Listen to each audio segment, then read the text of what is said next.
All right, Content Farm number 21. Back again. Clyde, Peter, Clyde Salt Buff, Peter Goat on a Stick. Welcome back. How's it going?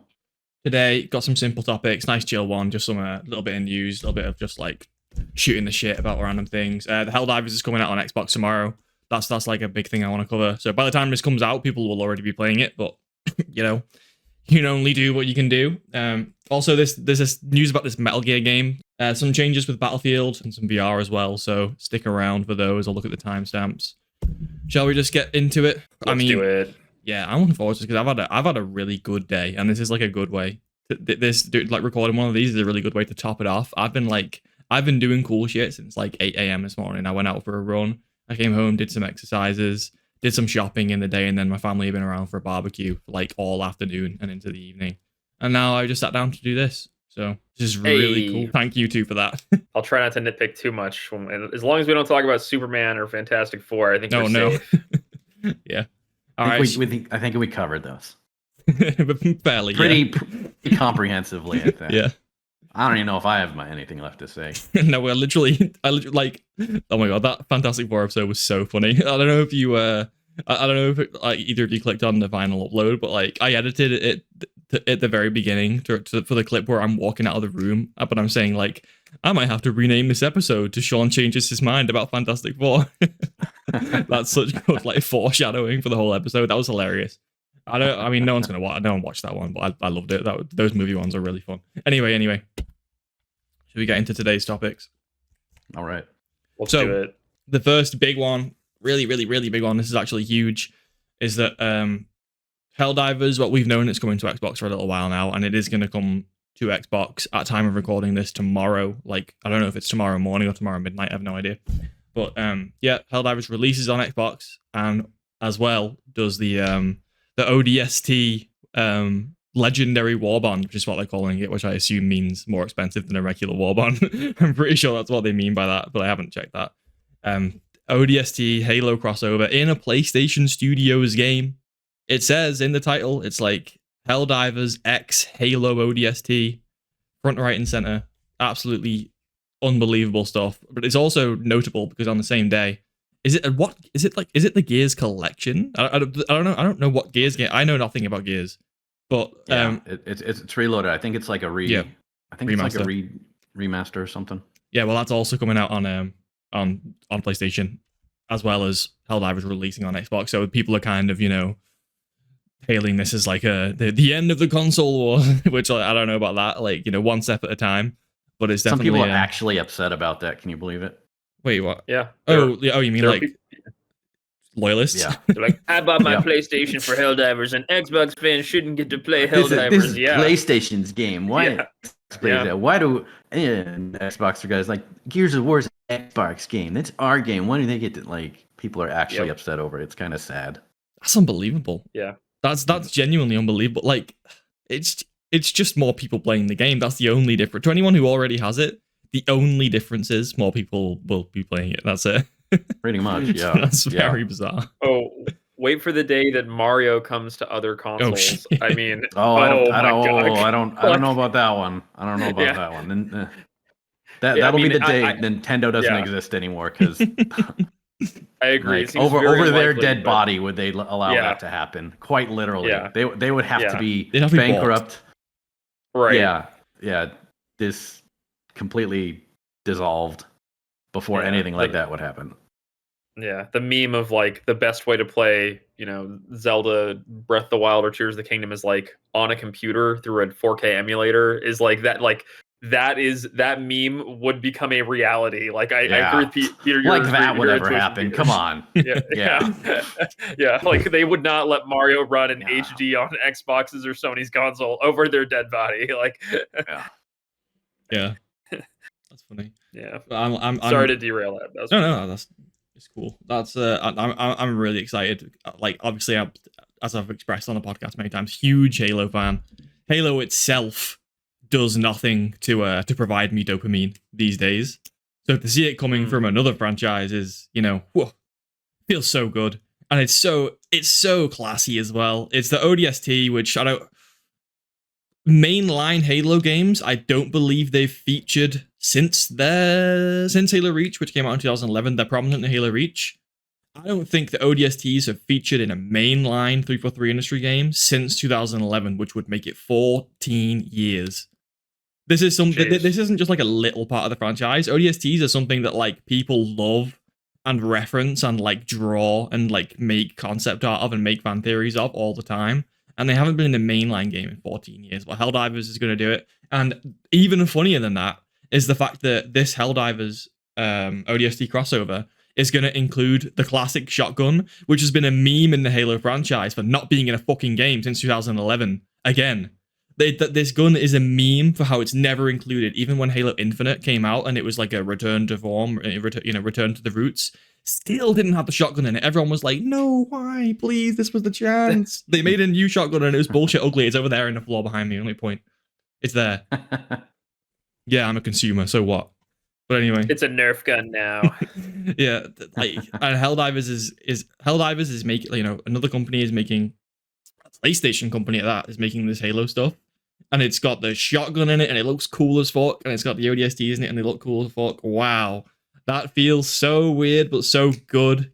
I don't know how to describe the feeling. It's like karma, but also not kind of karma because they're involved and they're probably making money off it. But like, you know what I mean? Like it feels fitting that it wouldn't be them to bring these things back because they just for some reason won't. For some reason, not that they can't, they just won't. They never have.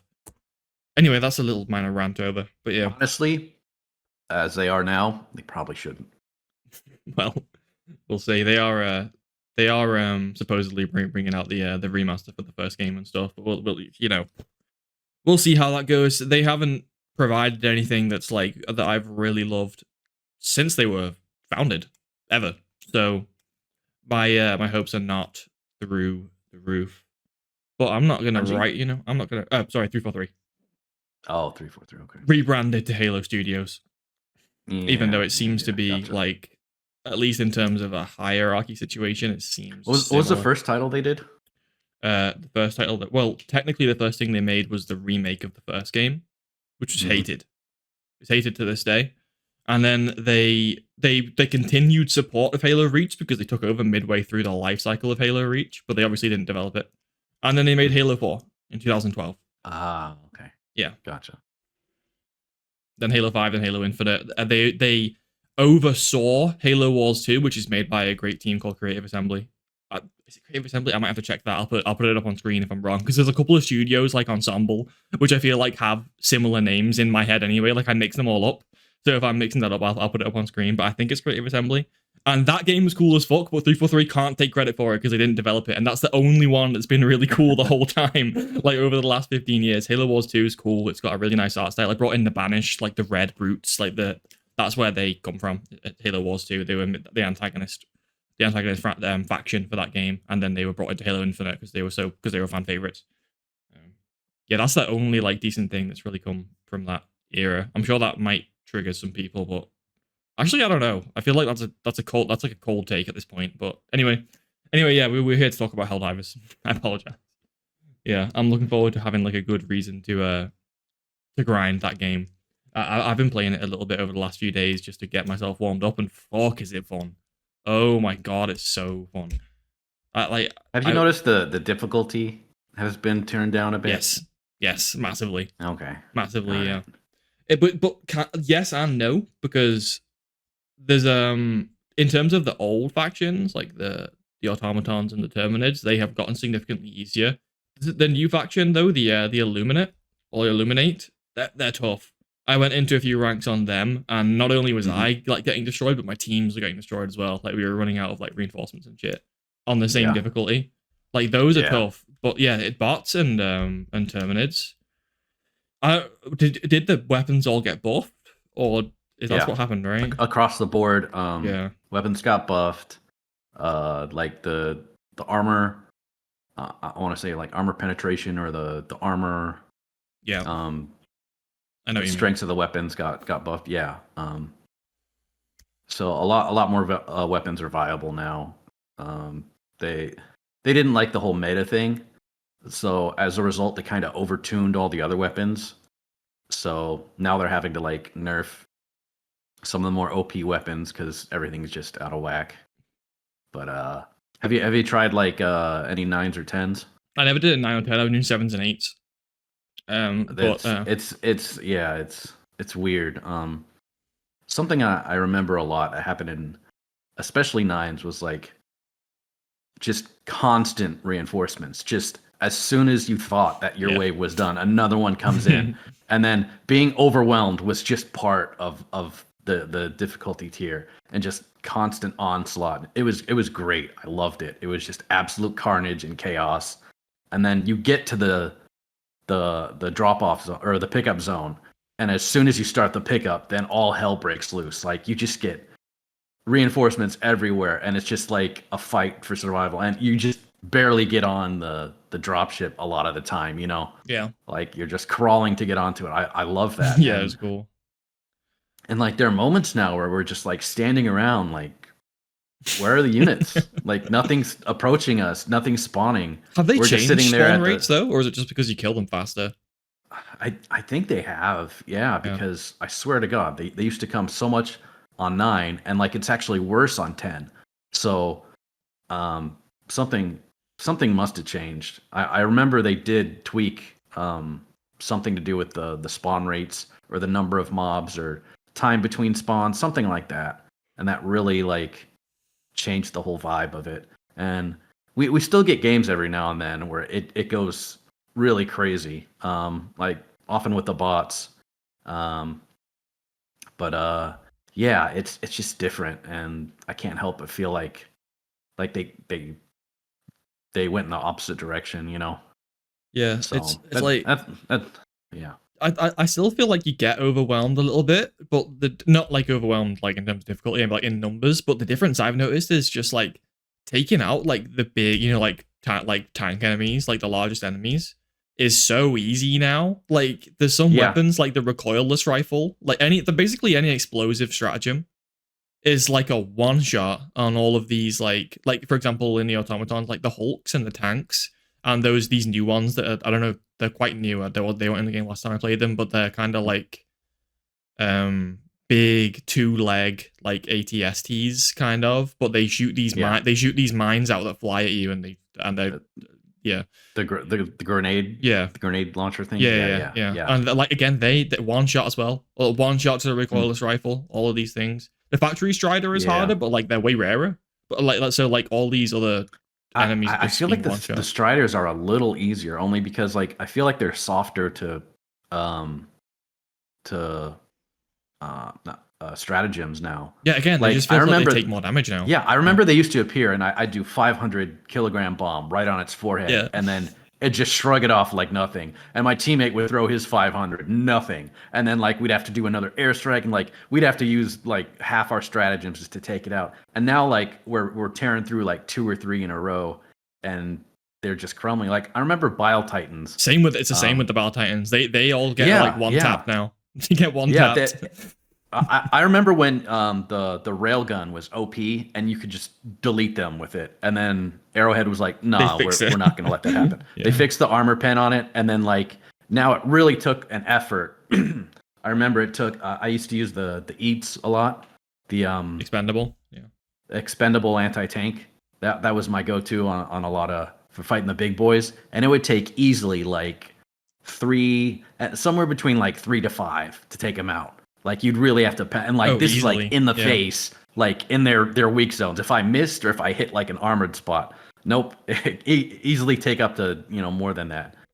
But then now they just appear, and then people just like hit them with whatever weapon they got, and then they just drop. They're not as intimidating, So it just changes. And the chargers, I remember when there were more than one chargers out, it was chaos. People were just scrambling everywhere, and you'd be trying to, focus one down. And now, like, they pop up, and then they just get melted, Yeah. Like, as soon as they pop up, and it's like, I almost miss getting chased by those guys, and, Yeah. getting slammed into walls. And Yeah. As someone who hasn't played Helldivers, can I ask, is this a situation where I was about to all ask the if you not played players? it. Oh, that's crazy, Clyde. I've not played it yet. No, I watched it, and I will say the sense that when I watched it when it first released, the sense that I always had was that like it always felt hopeless. It always felt like the players were Yes. outmanned and Yes. outgunned. It felt very hopeless. Yes. That But was yeah. very key. Yeah. It sounds like now either all the players have become raid bosses or all the raid bosses have been nerfed. I can't really tell which it is, but Yeah. which would you say characterizes it? I mean, it's a little bit of both because on one hand they changed the weapons to be a bit stronger, and on the other hand, I wouldn't be surprised if they actually did nerf some of the mobs too. But I think they must have. that's a big thing I've been talking to Clyde about. Like I loved how just overwhelmed you were in that game, and it captured the vibe of Starship Troopers better than any Starship Troopers game. I remember when it was just the bugs at the beginning. You remember that? It was just the bugs, and Yep. I thought it was a humans versus bugs game. Then they added like the automatons, and I'm like, oh, there's a whole different I think that I prefer yeah, them. it was I just think the bots are cooler. I like a little bit of both. Like the bugs can be annoying, but man, you can just go through waves of bugs, and it just feels so great just to squish all them bugs.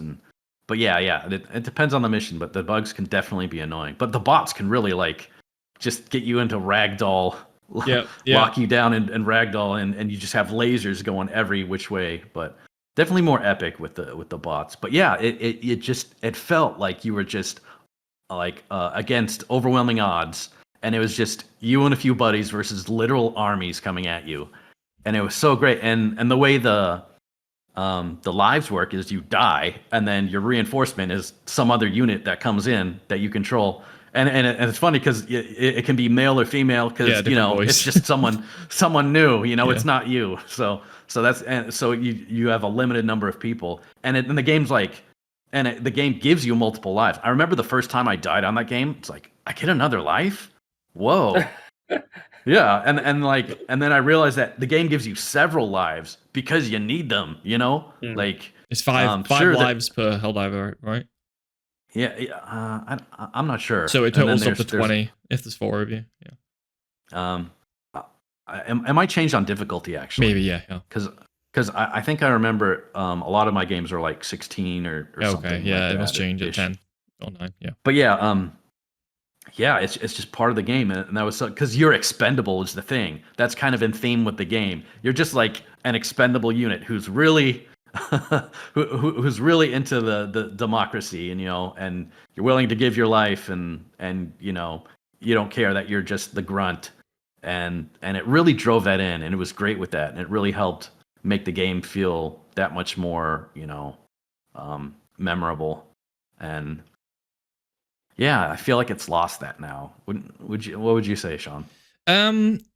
I'm not as harsh as you, but I do think it was better the way it was before, definitely.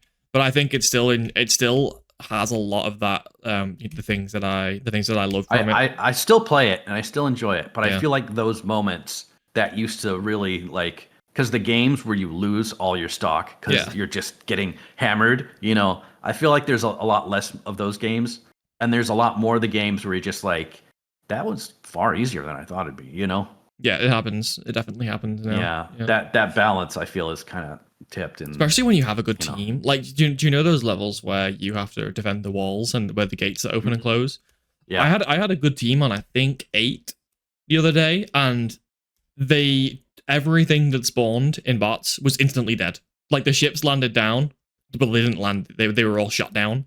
They drop off like their walker or whatever, and it would be dead before it even like began walking for the whole level. Like that was how the whole level played. I was like, this would not have happened when a game launched.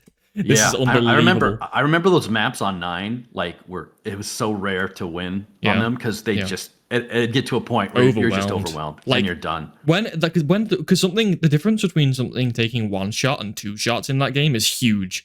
Like if you have to shoot something twice, that's so much time that you could be using doing something else. If that makes sense? Yeah. So one-shotting stuff is just like, it's a game changer. It's so fast. It's really, really fast. Yeah, it's twice the ammo, twice the amount of time. Yeah. And then I remember we played bugs on one of the new maps. It was you probably know what I'm talking about. It was like in the city, and Yeah. there's like 2 entrances to the compound, and they're like they come from the streets, Yeah. you know. Yeah, I know. And there's like just 2 choke points, and like it was a 10, and we just had turrets everywhere. Literally, as soon as they spawned, they'd be dead, and there was points between it where like nothing would be coming. Like it went from like just constant spawns. As soon as one was over, one would start, to like there's actually lulls, you know, in the action, and it was like this doesn't feel right, you know. Yeah. Like it feels a bit overtuned, but Yeah. again, you know, we tried that again on one of the other maps, got absolutely clobbered. So it could just be that map. But yeah, something's different, and I feel like it was a lot of the players, because I don't know if you're on the subreddit much. No, I know. But like I feel like 90% of the posts are people just bitching about how weapons that they love aren't good. It's every subreddit. They're like, why is this so bad? Yeah. So I feel like that the fan base is very vocal about, you know, weapons needing buffs or enemies needing nerfs and stuff. And Arrowhead, for better or for worse, they do listen to their fan base. They do. Honestly, Sometimes it good. hurts, It's but great. I'd still rather I would still rather that than a community that doesn't. Sorry, a developer. Right. Like versus say Nintendo, that's just like it is what it is. Fuck off, you know. Yeah. No. It definitely beats the opposite, but I feel like just a lot of the people, at least the more vocal people, are just love to complain about how things are too hard, and it's like that's the point of the game, you know.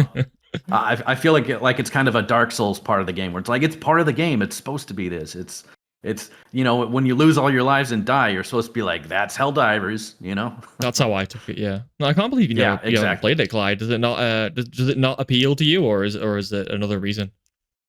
No, it's definitely, it looks exciting. It looks interesting. I don't play a whole lot of shooters. I'm not the biggest fan of shooters. I'm more of like an RPG guy.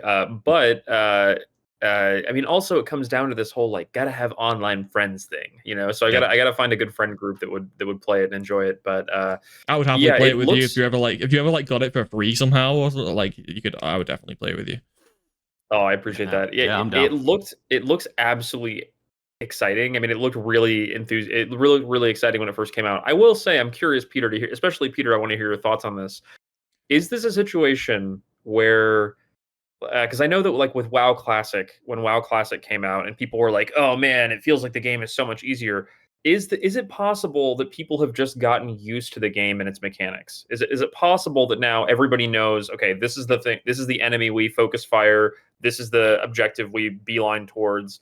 Is it possible there's a little bit of, it's a little column A and column B here, or is it really that the developers have nerfed the game to make it easier? Or is it just the players are now much better at extraction shooters? When Helldivers 2 originally went viral, I would say a lot of people weren't familiar with it. You know, they were like, a lot of people were just showing up and they didn't know what the hell they were doing. So what are your thoughts on this, Peter? I'm curious to hear, as someone who's a big WoW fan. That's a good question, but I feel like there's a pretty good answer to it too, which is and it applies to WoW as well, is given enough time, a meta will appear, right? That's true.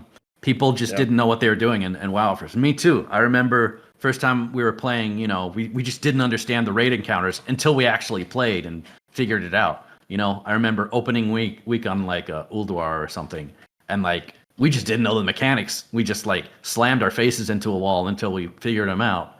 And in the same way, you know, now you go back to anything classic and people know the meta, like you're talking about. It's a solved problem, and that did happen in Helldivers. Like given enough time, you'd have a meta pop up, and Sean could probably agree on this, that every now and then you'd get a meta coming up when things didn't change too much. There used to be like a meta loadout, and then that was just it. And then Arrowhead would see that, and they'd kind of change it. They'd like nerf weapons, like the I think one of the first ones I remember is the railgun was just that was the first OP. Big one. It was a one shot. Yeah, but it was one shot back when things huge. were not supposed to one shot. Like they changed it because it one shotted. Yeah, it was too. Yeah, it was too powerful, and the thing about it was like you had to charge it up, and if you charged it too much, it would kill you. It would just you. blow up in your hands. Funny. So Wow. it was a cool risk reward thing. But like if you got good enough on it and just got the timing right, then you could just delete things. And like even given the risk, that was just too much. So I remember they changed that, and every time a meta would come up, they'd kind of change it, you know. And I feel like the hammer they used to like knock those nails down got a bit too big, because eventually like people were just complaining that everything wasn't strong, and while they did a good job of knocking out the meta, you know, they eventually started to buff the weapons at one point. Instead of nerfing the strong ones, they buffed all the below to like bring him up, which I didn't like, because the way they were doing it before was great. Because like I said, a meta would come up, you'd see like half the people in the highest difficulty pulling the same loadouts, and you'd be like, oh, this guy, you know, like a tryhard, like. And then eventually, that makes sense. I think your intuition is spot on here. And I will say it is sad that like when metas present themselves or emerge in like games like WoW, it sucks seeing like bullying of people being like, oh, you're playing a frost mage, that's suboptimal, you're so trash. Like it sucks seeing like people weaponize that against other people. Like it just, I don't know, it's not a nice feeling like watching people get booted over their spec, or you know, yo, you're an assassination rogue, you can't possibly be optimal DPS here, like get out of our raid. Exactly. And to push it something into more of Clyde's territory that he can relate to with WoW. If you remember like character builds, they used to have the trees in Classic that, you know, you did the points and like in the beginning it was just, you know, you put the points wherever you want, and but eventually, of course, the meta came, and like you had to have this tree like this, or you just weren't even serious, right? Like it just kind of evolved into like a standard for each tree that you'd pretty much do this. And then even even Blizzard saw that this was happening, and that's why they did the change for the talents. And now they made it like more simpler, but at the same time a bit more customizable and all that. So kind of like that. And to your point about like people getting kind of ragged on about it, remember the one button rotation that I brought up? Yep. That it's kind of like that now, because now there's a baseline where if someone isn't doing enough damage or something, you could be like, okay, buddy, just hit the one button, you know, just hit that one button, you know, you obviously don't know your class or something like that. And and if someone isn't doing like a base set of damage that one button rotation could be, then suddenly it's like, well, you know, somebody mashing a button's better than you. Get the fuck out of my raid, right? Yeah. So Unforeseen consequences for that, definitely.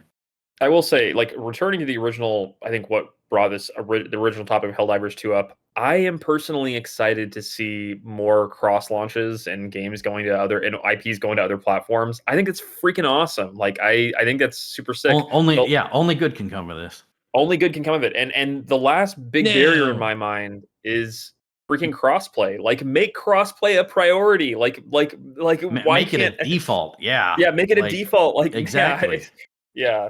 That will be the day that I think really Xbox and Sony are really in lockstep, and they're you know, I mean, I think Nintendo is always gonna. It's like we said earlier, they're never gonna bring their IPs over to other consoles. That's never gonna happen. They know the day they do that people will be playing them in better quality on other consoles. Yeah. But Nintendo is the I'm taking my ball home of video game companies. But like this is such a great sign between Microsoft and Sony, and I'd love if like they just got together and like just hashed out something with crossplay, so that, you know, across the board it just all, because as they do it now, it's kind of piecemeal.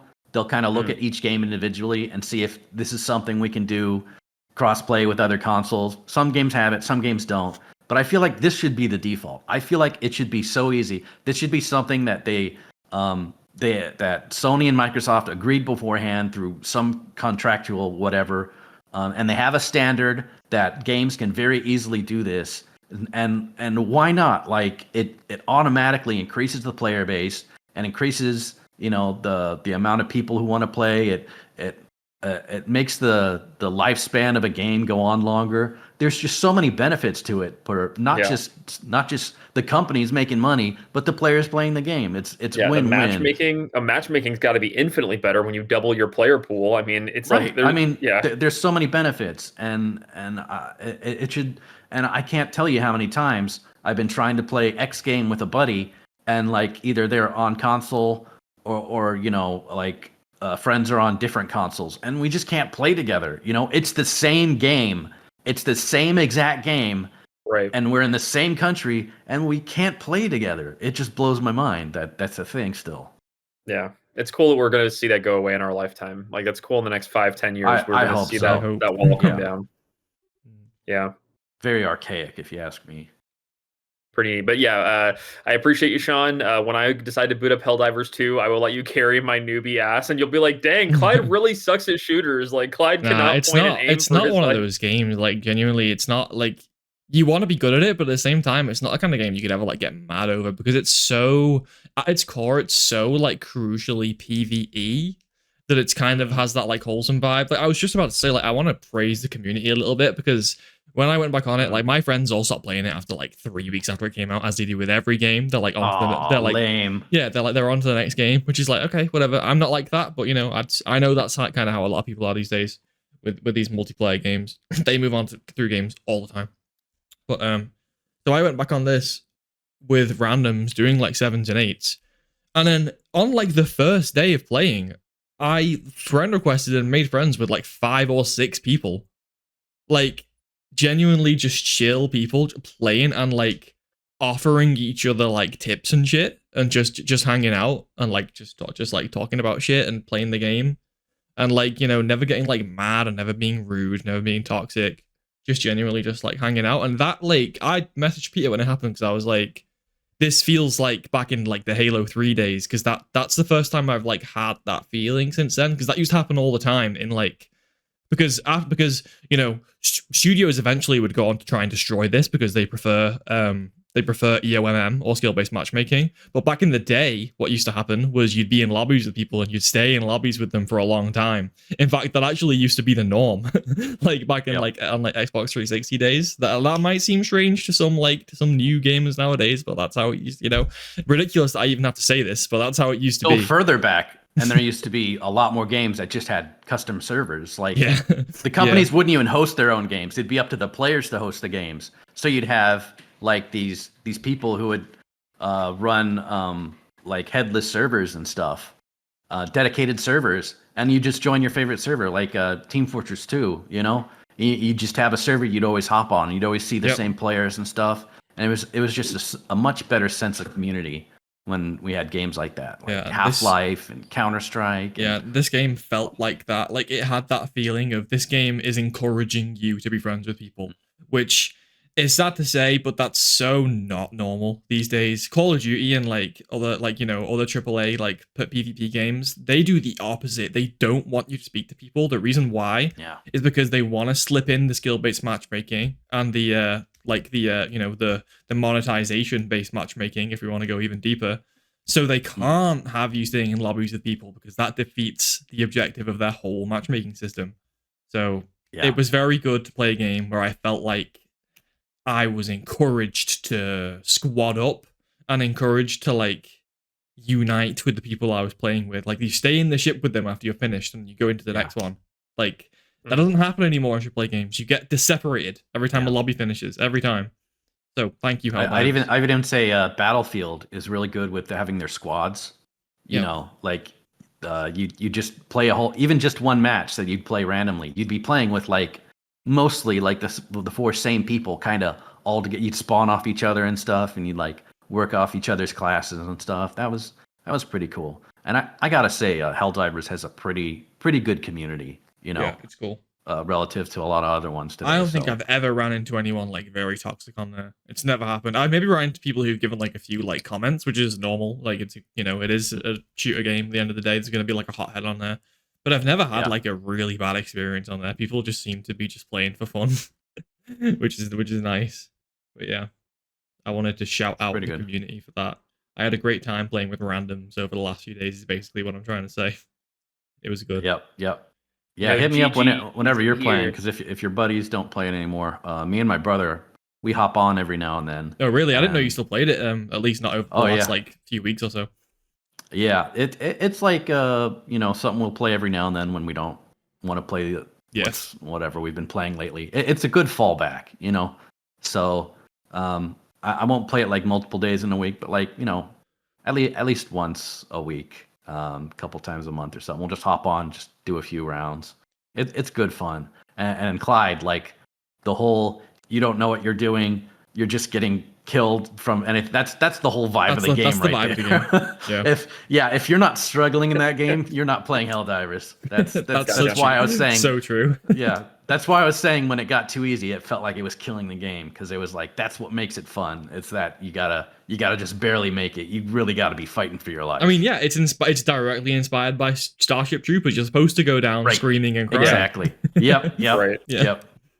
Comedy is included. Yeah, It's Sean, very much please, for the love of included, God, don't use me dual wielding as the thumbnail, please. Like any other Thank you thumbnail. for the I idea. can't. Oh, I didn't even can't- think about that. Thank you for the that's idea. such a Don't. great idea. Oh No. man. Don't worry, I Starting got it. clip. It's gotta be Please. zoomed in. Zoomed in. Don't worry, I got it. Taking notes. And then do the AI to extend it too. Extend it to a whole Helldivers battlefield.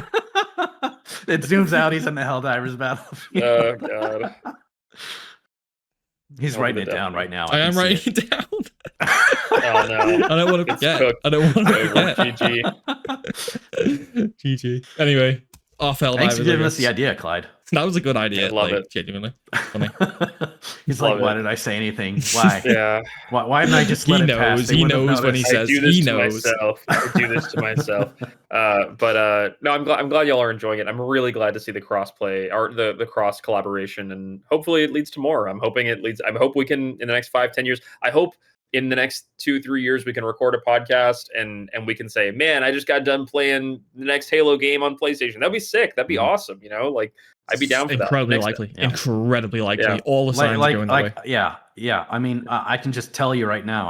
I can't foretell the future, but like immediately, the player bases of both games, or not both, but of Helldivers and Xbox, or Helldivers and Gears of War, the player base is immediately going to rocket up because obviously more people have access to it.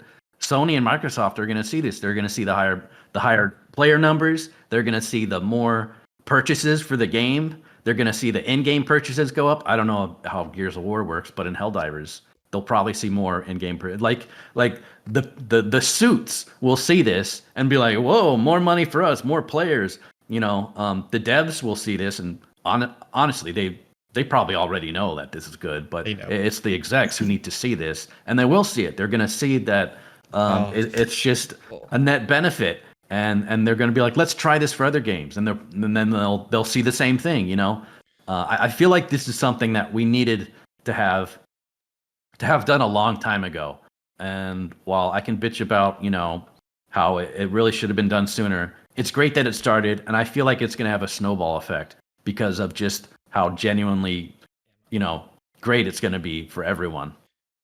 I bet Arrowhead is so happy. Imagine the looks on their faces when they got that email or that call from Microsoft saying, like, we want to put, like, ODSTs in your game. ODSTs, like, partially an inspiration for the whole game itself, like, very clearly.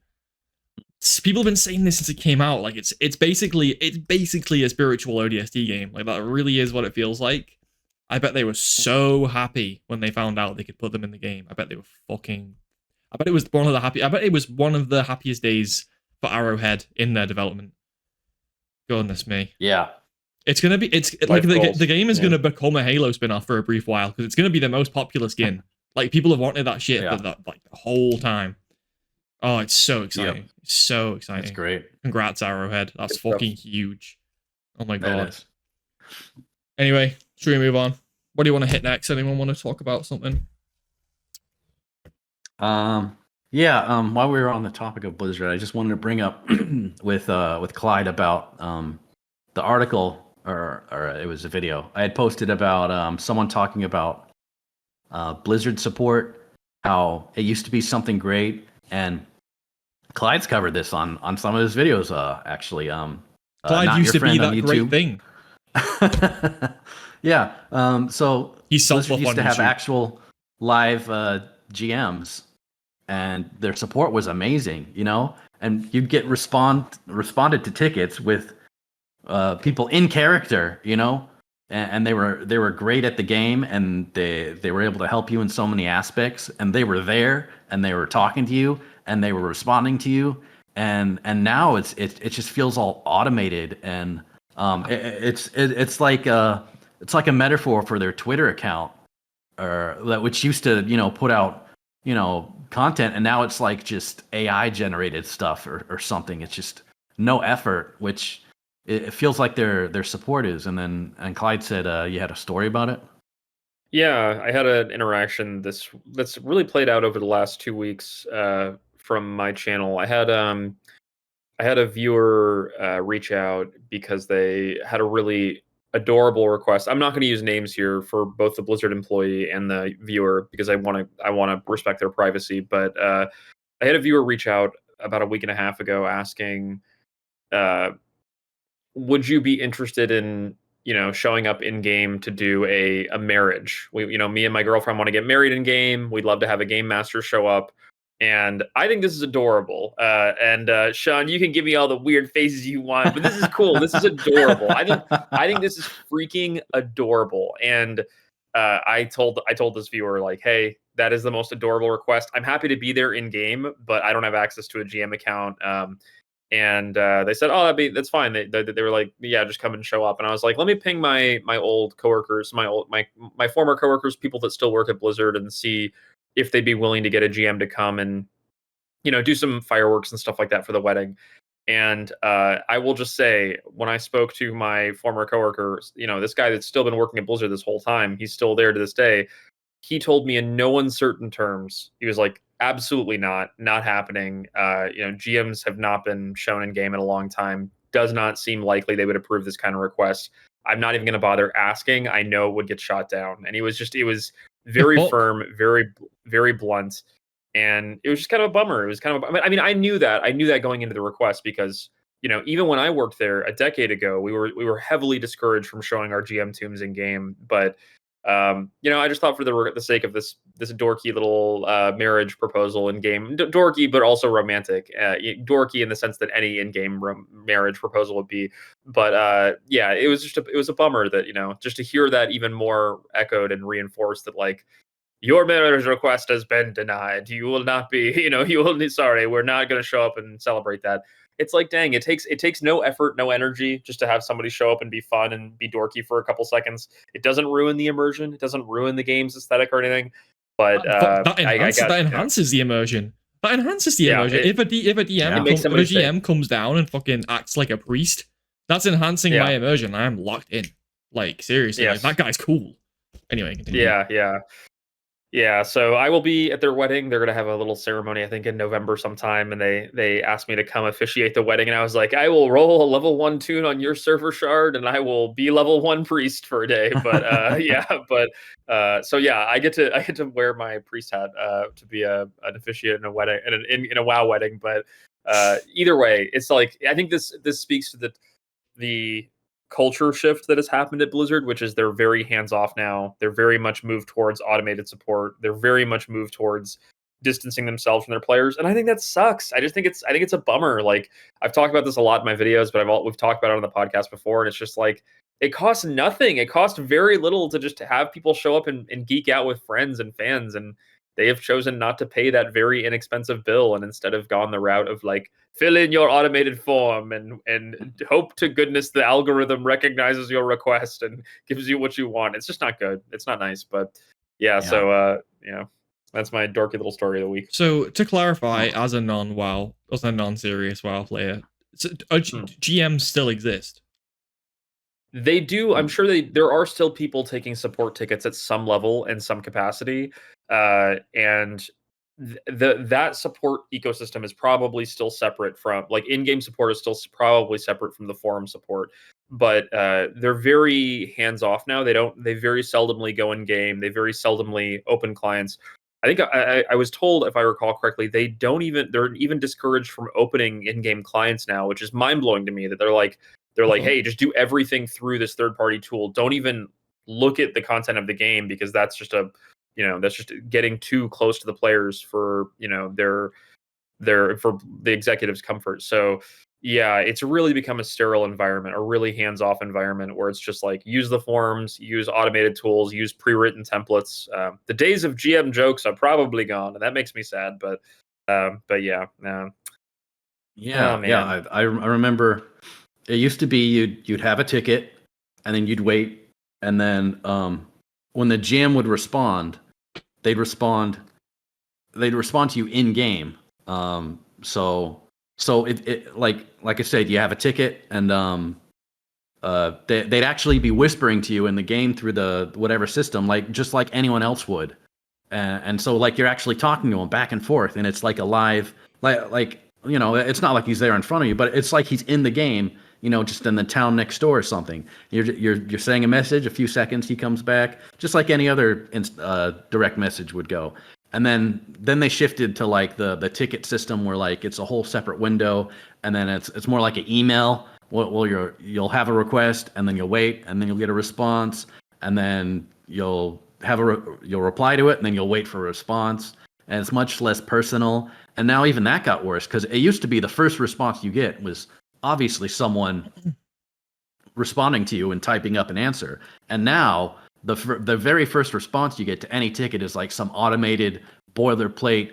Thank you for contacting Blizzard. Have you checked, this and this,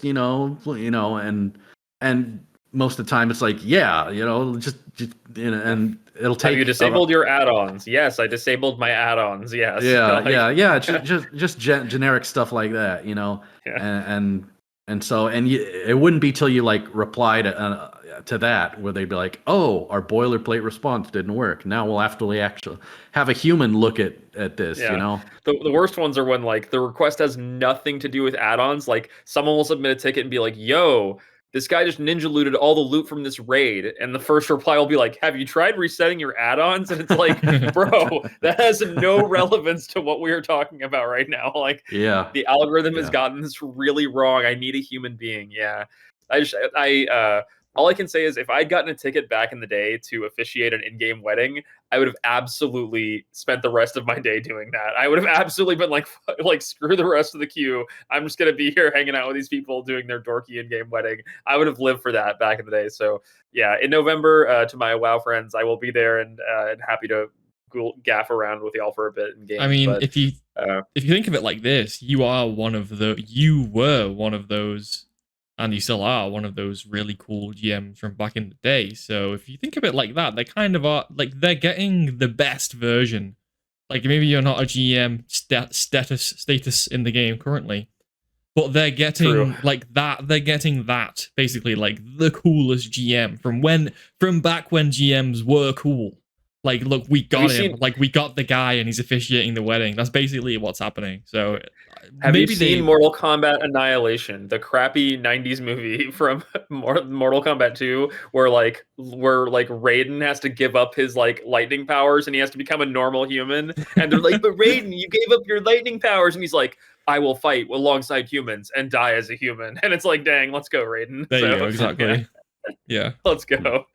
Y'all are way too kind though. But I mean, it was a glorified support role, but it was nice being able to connect with people, and it was cool. It was one of the more awesome forms of support I've seen in video games. For sure. For sure. Is GMs and their ability just to be a part of the game interaction itself. Yeah. Like you said, people have a bunch of fond memories just because they were so cool about it. Yeah. And that's something that players remember, and they think much better of a game when they have that experience, and when they come across problems, they're far more open to solving it rather than just giving up and not playing the game anymore. It's just something beneficial to players and the devs, or should I say the shareholders of the company now, or whoever the hell. So it's sad that, I think it's just a sign of a lot of game support for games just moving towards that less personal stuff, and people are seeing it and noticing it. Yeah, it does seem to be, unfortunately, the future of the support landscape, and AI is probably only going to make it worse and more, more synthetic. There's a really great book by I think it was a Harvard researcher. There's a woman named Sherry Turkle who wrote a book called Alone Together. You could feel free to throw a link in the description if you want, or I'll leave a comment with the link to the book. But this book Alone Together talks about this problem of like how we're racing towards technology that feigns being a human, like it pretends to be a human, but it's not actually a human. And she talks about how like a lot of nursing homes now will like put AI pets or like robotic pets with like older people to like give them the feeling of companionship, even though it's not really a companion. It's just like it makes them feel like they're petting a dog, and the robotic dog will be like, but like it won't actually be a real dog. It's I've just seen those. it's sad. It's like we're abandoning people like at all ages to give them things that aren't really human, that aren't really like real things, and they're just like, it just it's kind of creepy. Blankers. It's a little kind of kind of spooky, kind of spooky vibes. But yeah. But yes, that was the WoW stuff I wanted to get through. I've got a game question for y'all, and this is not related to our next topic, but I'm curious. Sean, Peter, I know Sean. We were talking before the episode started. Peter, have you played the Outer Worlds, the Obsidian game? No, neither of y'all have. Well, I've actually played it for like a 3 or 4 hours. Decided it really wasn't for me, and then got off it.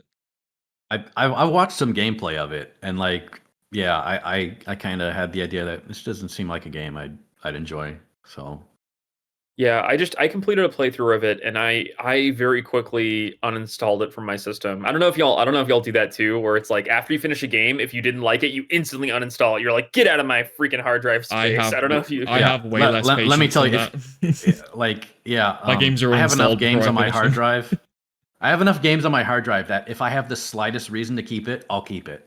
I'll be like, oh yeah, every now and then my friends might want to play this game like once a year or something. So, I'll keep it just in case, there's a lot of games like that I keep. So if there's the slightest chance, I keep it. So if there's a game where it's like, I never want to play this game again, off it goes. I don't even want to take up hard drive space. I'll just get rid of it. Yeah. Goodbye. Sean. Good riddance. Well, I often uninstall games before I finish them if I didn't like them. Oh dang! It's happened a couple of times. Yeah, it has. Yeah.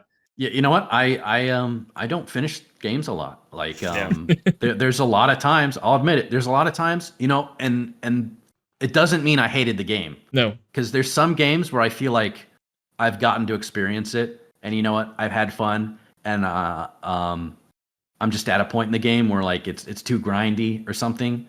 Or maybe it's too repetitive, and like I got what fun I did get out of the game, so I'll just let it be for now. And there's a lot of games where I do have fun, and I know there's more fun in the game, but I'm just not in the mood. I'm not in an RPG mood, and it's gonna take a lot of time, and even though I would enjoy it, so there's a lot of reasons why I wouldn't finish it.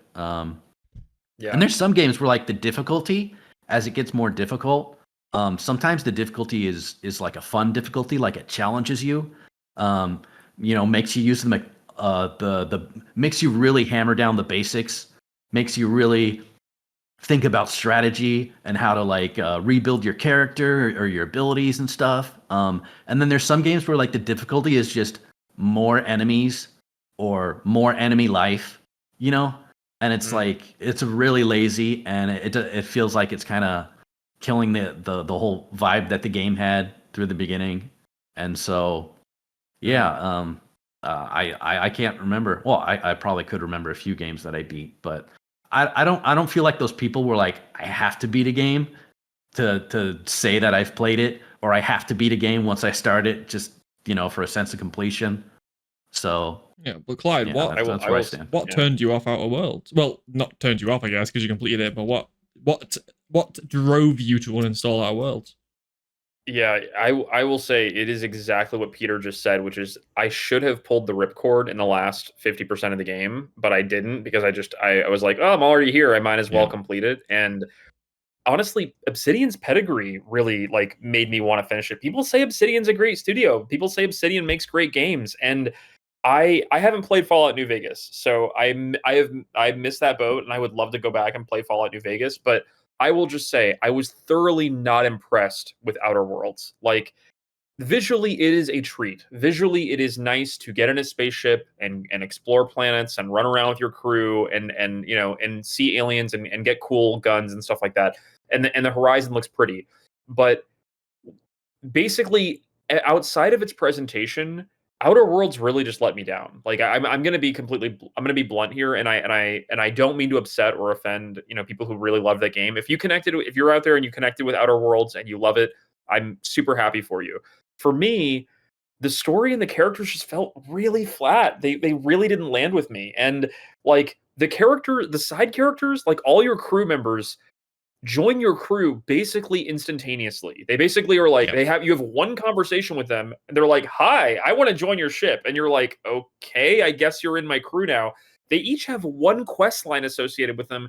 You learn basically nothing about these people, and it doesn't feel like that bounty hunter, Cowboy Bebop ragtag crew in a spaceship, running around the galaxy. That's the vibe I wanted from Outer Worlds. I wanted Outer Worlds to feel like you and your friends are on a space cowboy adventure, and it didn't feel like that for me. It felt like the writing really, really let it down, and I got to a point where I just slogged through it, and it didn't feel good. I'm gonna make a comparison here, and I'm hoping y'all played this game.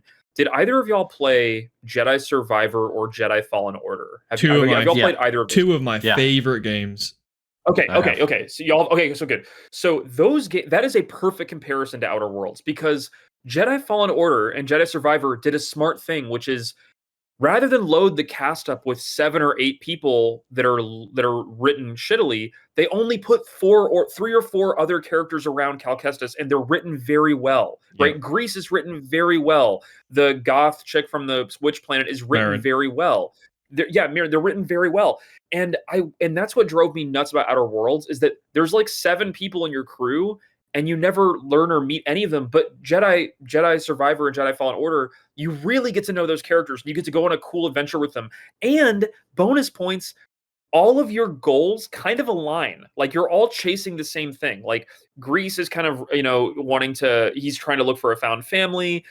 Seer is looking to restore the Jedi Order. The goth chick is trying to seek vengeance for her people. Cal Kestis is trying to revive, the Jedi. So like, their storylines converge. God, it's so in Outer cool. Worlds, Sorry, though, even just hearing you explain it, it's so cool. Yeah, it's so great. Those games are great. People, if anyone's listening to this and you haven't played Jedi Fallen Order or Jedi Survivor, go get yourself a bucket of popcorn and sit down with those games. Those games are cinema. They are fun. They're great worlds to explore. They're freaking awesome. People slept on the second one because it had a really bad technical release. But I want to say now, it's like literally a month or 2 after it came out, it got completely fixed.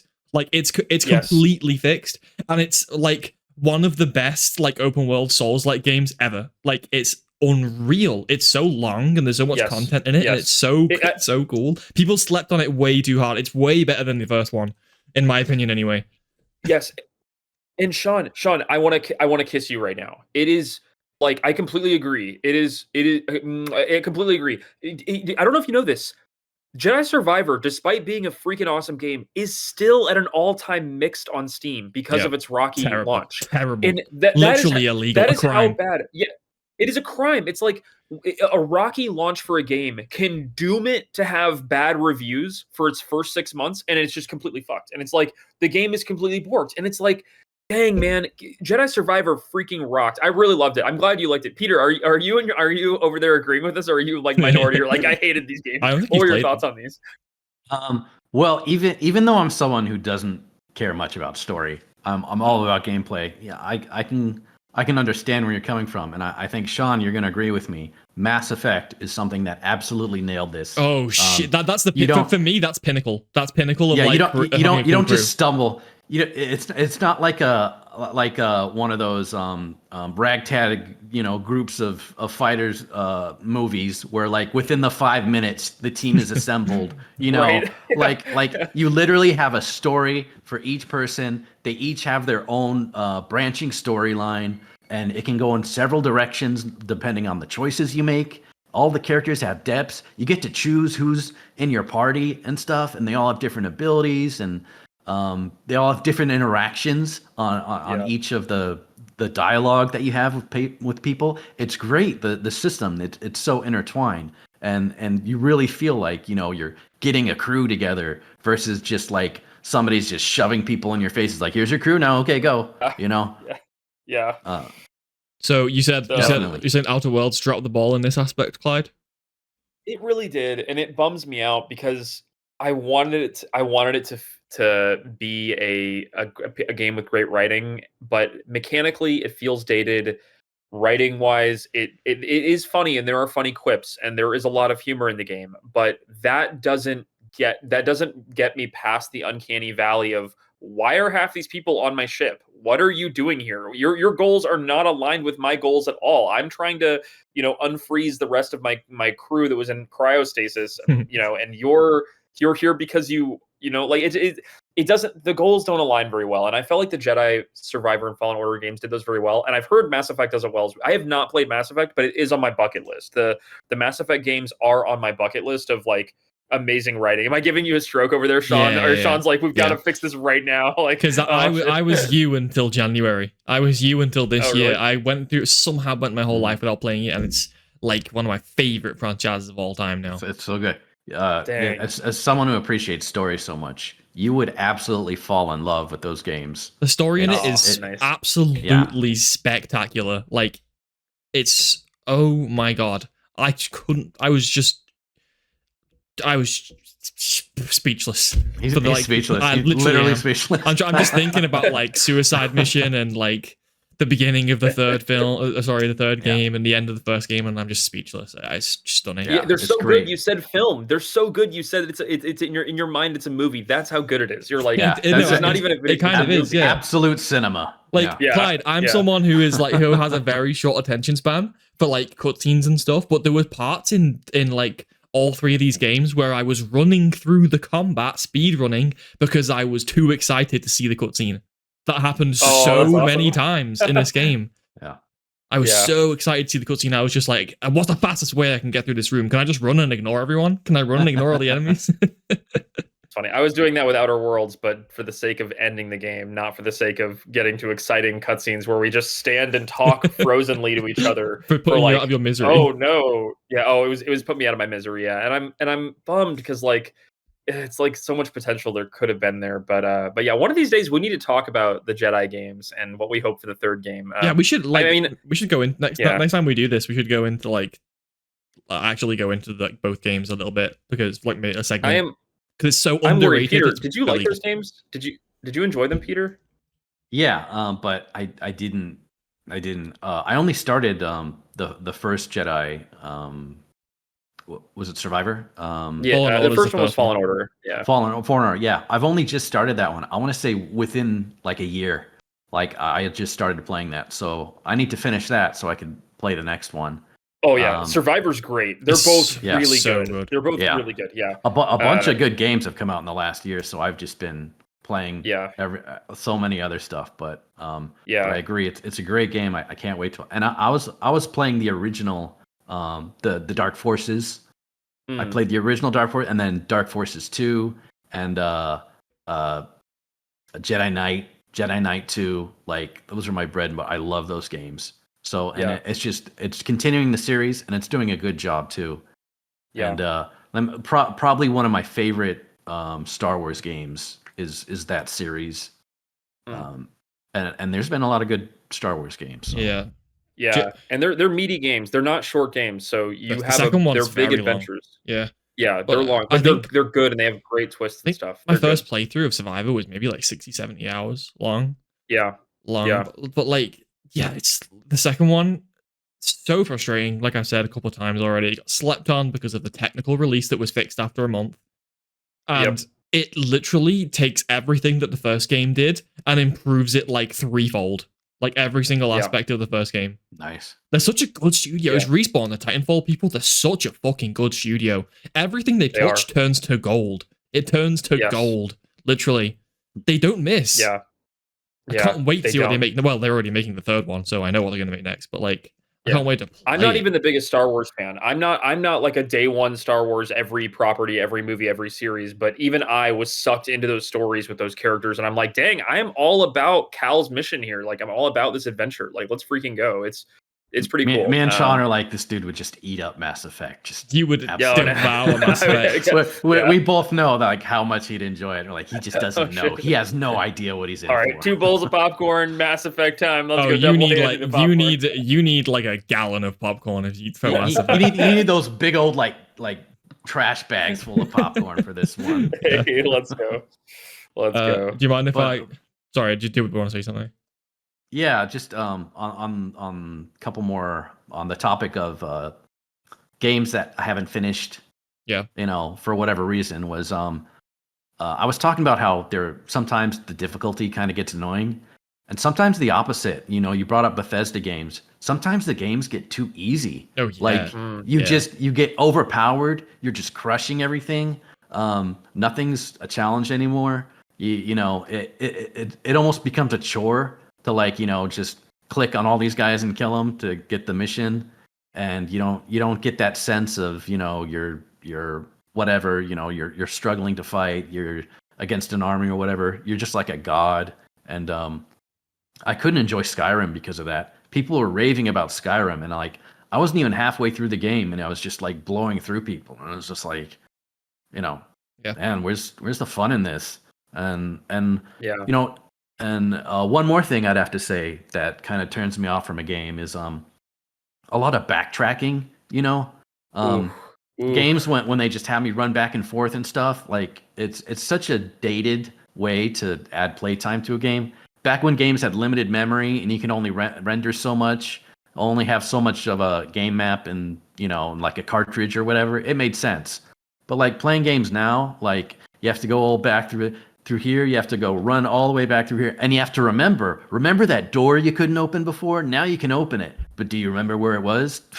No. So, okay. Now you either have to run around like an idiot trying to find that door that you couldn't open before, or you have to pull up a guide that shows you all the stuff, and now it feels like you're cheating. And I mean, I love Hollow Knight was so fun, but like the backtracking, it got really annoying. And the thing was, I'd play that game for a while, and then I'd do something else, and then like I'd get back into the game, and I'd forget where I was. What was I doing? And the map in that game is already pretty nebulous, so you're like, I don't know where I am or where I'm going. So half of it was really hard to jump back into that game because you just forget, and there's not a lot in the game to remind you of what you're supposed to be looking for, where you're supposed to be playing the game and being like, oh, okay, now I got this ability, now I can go to do this thing and stuff. And if I don't like when games do that. I don't. Jedi Survivor annoying. is partly guilty of that as well. Like, as much as I love it, and Fallen Order, I think Survivor actually was better for this. Fallen Order was pretty poor for this. I mean, I didn't beat it or get as far as you guys did, but from what I saw of it, a lot of that stuff was like optional, like goodies, going back to levels. You just get extra points or whatever. And Hollow Knight, that's how you continue the game. Finding those spots that you couldn't. You can finally double jump. Now you can get that ledge that you couldn't reach, which brings you to the next boss, which gives you the next ability. It's required to go through the game. Yeah, that's bad. And it's just a hurdle for someone like me. If you missed that one side room there, you missed the fast travel point. So you get to walk through this whole zone the entire time. It's like, oh god. It's not good. It's not nice. If I sat down and I played the whole game at once, it'd be fresh in my mind. But we can't all do that. And even having that said, it still isn't fun to run back through a bunch of rooms you've been before. Well, Pirate Software would figure it out in 5 seconds and then brag to his chat about how easy it was. But anyway, the pattern on the wall was just so obvious. It was telling me to go here, and Anyway, Clyde, any comments to round off Outer Worlds?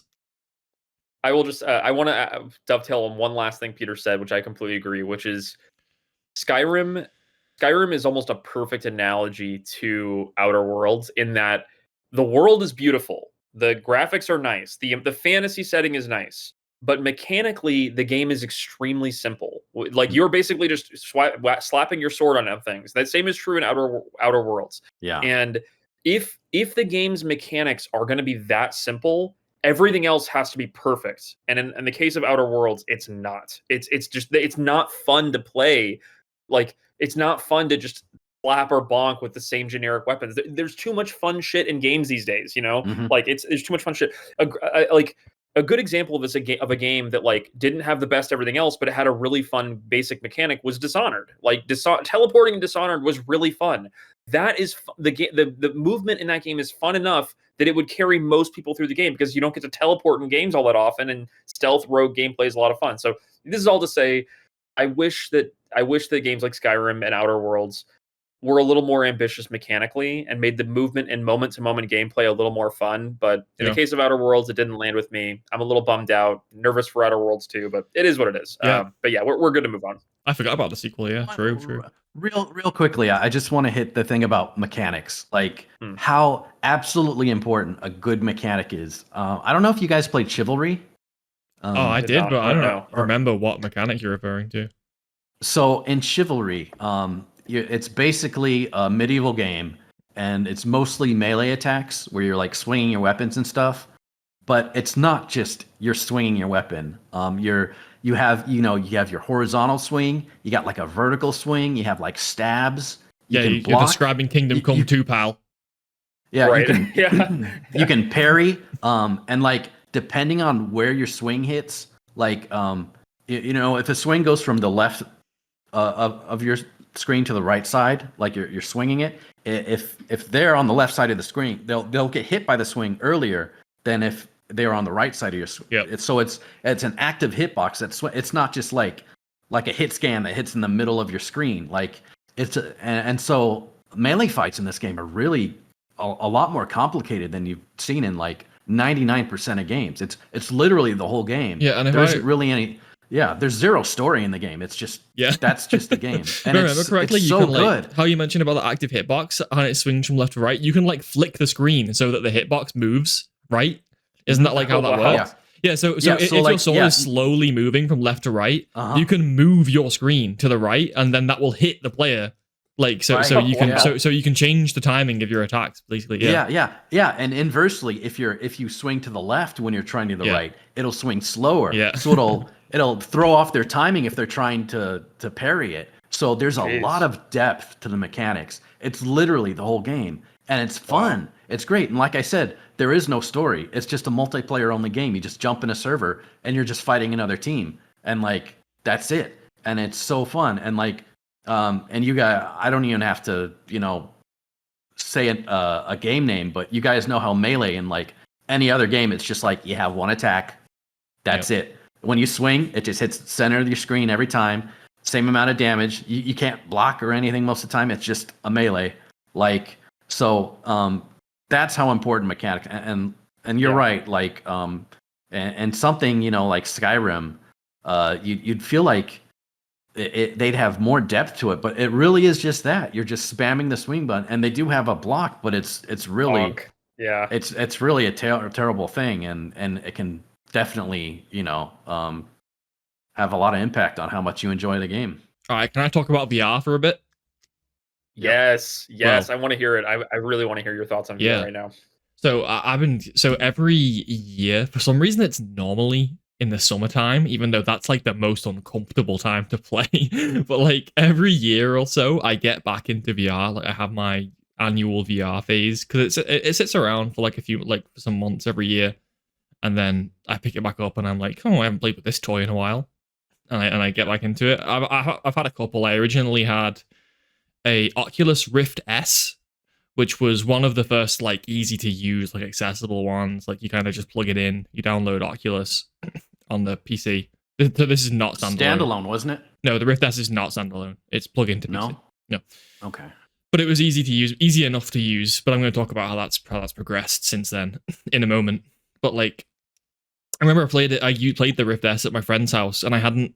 Prior to that, my only experience with VR was like the really shit like ones that they had in arcades years and years ago, but they were like, you'd wear a headset, but it would still just kind of look like 2D, like really bad. Like that's another thing I'll talk about later, is how quickly it's progressed. Because only like not so long ago, there were those arcade ones that hang from the ceiling, and they looked so bad. and the motion controls were really janky. But this Rift S was the first one that I played at my friend's house, and I was like, wait, what the I kind of see what the hype is about. Like, this is, the tracking is completely accurate. Like, even on the Rift S, there's absolutely no noticeable, like, lag or any issues at all with the tracking. It was perfect. Which has such a huge impact on. Oh, yeah, that's everything. Just Huge, huge. Huge. Really. And not only between that. You're watching video versus you're there. Yeah, and not only that, the 3D, like the 3D incorporation and how, like, you know, in terms of making something look, because there's a like, going back to the comparison of just having like a screen in front of your eyes like the old ones, or those things where you put your phone in like goggles, like people used to do that. You don't realize how big of a difference it is until you see it for the first time when you're wearing like a proper like modern 3D VR headset. Like, the way things look like this monitor in front of me is real. Like, I can reach out and grab it. You can't explain it until you've seen it. You can't like. I know you're talking about the stereoscopic now. They have a separate screen for each eye, so they can mimic the depth perception. Yeah. So they give you a different image on each eye, just like, you know, in reality. If you go like that and you see different, you know, it's because that offset, it makes a difference between seeing something in your face versus far away. And like, it's since magical. they've incorporated it's really so magical. I feel like that's like one of the most important parts of VR, is just giving you that sense of depth that you don't get. You know, it's the third dimension in 3D. You know, that you don't feel when you're looking at a 2D screen showing 3D versus you feel like you're there. It's like you don't know what you're missing until you've seen it, if that makes sense. It's like it doesn't. I mean, for some people it does cause like motion sickness and stuff, but what I want to say, it's not like, you know, those 3D TVs where you wear like the black glasses, or but even not going even further back, the red and blue glasses, or so, but like more recently the normal like black glasses. It's nothing like that, because that's probably what people think I'm talking about if you haven't tried it before. But it's nothing like that at all. You don't. There's no like setup or anything required. It doesn't cause you. It doesn't give you that same sort of like weird, shaky, like something looks off feeling. There's none of that. Mm-hmm. It's just completely natural. Like, oh, that thing's actually in front of me. 3D. Like, it's a perfect illusion. I would say it's basically been mastered at this point. Like, it's very strong. To go further into why that happens is when you're at the movies and you put the glasses on to see it. The way they do it is like, each lens is polarized at 90 degrees. So what they do, they'll show a frame of polarized to your left lens, and then the next frame will be your right lens. It's the same frame, but it's like double the frame rate of the video. Mm-hmm. So I think they do it at like 60 hertz, and most of the video is like 24 or 24, something. But anyways, so that's why when you're seeing it in the cinema, it's almost like this kind of flickery thing kind of going on. Without the glasses on, that's what it looks like. And then even with the glasses on, it feels flickery. Yeah. And then versus I had a 3D monitor at some point, and I think I still have, I think it's back there, that had 3D on it, and you didn't need the you did need the glasses for it. But it did kind of a similar thing where you have like it shows both the images at once, but the glasses only, like, one lens sees one image, the other lens sees the other image. And the result of that is it kind of bleeds into each other. You're kind of seeing both angles at once sometimes. And so it's just really imperfect. Like Sean says, there's a lot of these really funky, imperfect ways that they've been doing, you know, VR or 3D even. Let's just say what it is. It's 3D. It is 3D. For the eyepiece part, it's the task is to make it look 3D convincingly. Yeah. Yeah. It's just literally is 3D, because the monitors we're looking at now, no matter what we show on it, it's just on a 2D surface, right? Mm-hmm. So it's actually getting that third dimension. Even if it's faking it, it's getting you to see that, which, like Sean says, it makes a world of a difference. And having it wrap around your eyes too, to that it doesn't look like you're looking at it on a screen. It looks like you're there. It looks like a field of view. It's filling your peripheral vision, and it's awesome. And it's some people do have motion sickness with it. Some people it's just anything 3D. I'm one of the people where, like, I'm fine until I do a movement that I'm not doing in real life. Like if my character is moving and I'm standing still, like that. I get motion sickness that quickly. Oh, that doesn't bother me at all. Yeah, I think we talked about that over text the other day. That's never made me feel sick. Never. Right. Some people get that. Like my brother is the same way. Like he plays Onward, and I know you're familiar with it. Yeah. He loved the game Onward. I could hear him playing that for hours, and like no problem with it. You know, he slides around, he's fine. But I have to do the teleporting movement thing, or I just can't enjoy the game. Because let me tell you, the motion sickness just immediately is like, no, I'm done. Right. Yeah. And so I see these clips of people doing like swinging, you know, on grappling hooks and stuff. And I'm like, that would kill you. That would make me projectile vomit right there. The Spider-Man games and shit. Oh yeah, no. Sorry. I mean, but like, I wish I could play them, but I just can't I get that. Like the Rift S at my friend's house was the first time I saw like how good this is now. So I bought one like in the next few weeks after going to my friend's house and playing it, and then I was obsessed with that for a long time. Just plug it out. My favorite games are like my number one favorite is Blade and Sorcery, which is just like a hack and slash like sandbox game. They've now added like story modes in it and stuff, but I don't think anyone plays there. It's like it's like a the thing about it is it's probably in terms of melee games, it's probably the best. Like the physics in it are really good, and like the kind of gore in it is not like realistic gore, but it's like satisfying and feels kind of visceral. It's probably one of the best melee combat games, and also the second biggest reason why it's so popular is because of the mod scene in it is fucking insane. It's like it's one of them games that's like made for add-ons basically, and they just have so many mods. Like they have a mod menu in game, and also you can just use Nexus, obviously. The mods are crazy. Like there's so many mods. Like basically any fictional weapon you can think of is in the game, as well as like enemies and clothes and stuff. It's one of them games where it's an indie game, and every time they update it, it fucks the mods a little bit, which is a thing that tailors all the time as far as mod development goes. So every time an update comes out, you have to like wait for the mods to get fixed. If they do, some developers obviously decide that's not worth the investment. This is just the sad life of indie game mod development, unfortunately. No shade to any, like that's completely understandable. Who the fuck wants to keep like remaking their mod every 6 months? No one. Honestly, it happens. It happens to a lot of big games too. I mean, Clyde even knows what I'm talking about when I say World of Warcraft. Whenever it updates, you have all these add-ons that you need, you know, to play some of the later stuff in the game, and they've had updates where like your stuff breaks. And you know, all these people who do the add-ons, they gotta update it, and you gotta update your add-ons if you want any. Yep. Yeah. So and like you know, even big stuff like Monster Hunter and stuff like that. I remember me and my friend would play with stuff like that give you like a further camera, you know, because I feel like the camera's way too close.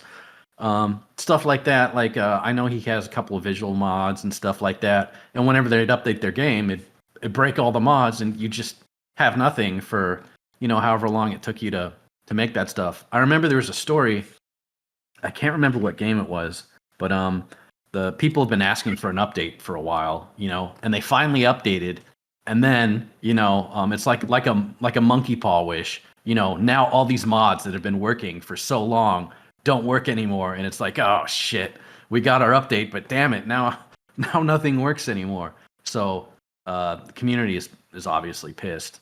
But it's kind of a double-bladed sword, you know, allowing mods to work with your game versus having a code that whenever you update something, now all the mods have to update as a result, you know? Yeah. So that was Blade and Sorcery anyway. There's also like Peter, you mentioned Onward. I haven't played that in a while because I think there's a couple of like milsim games that I prefer. One of them being it's called Tactical Assault VR.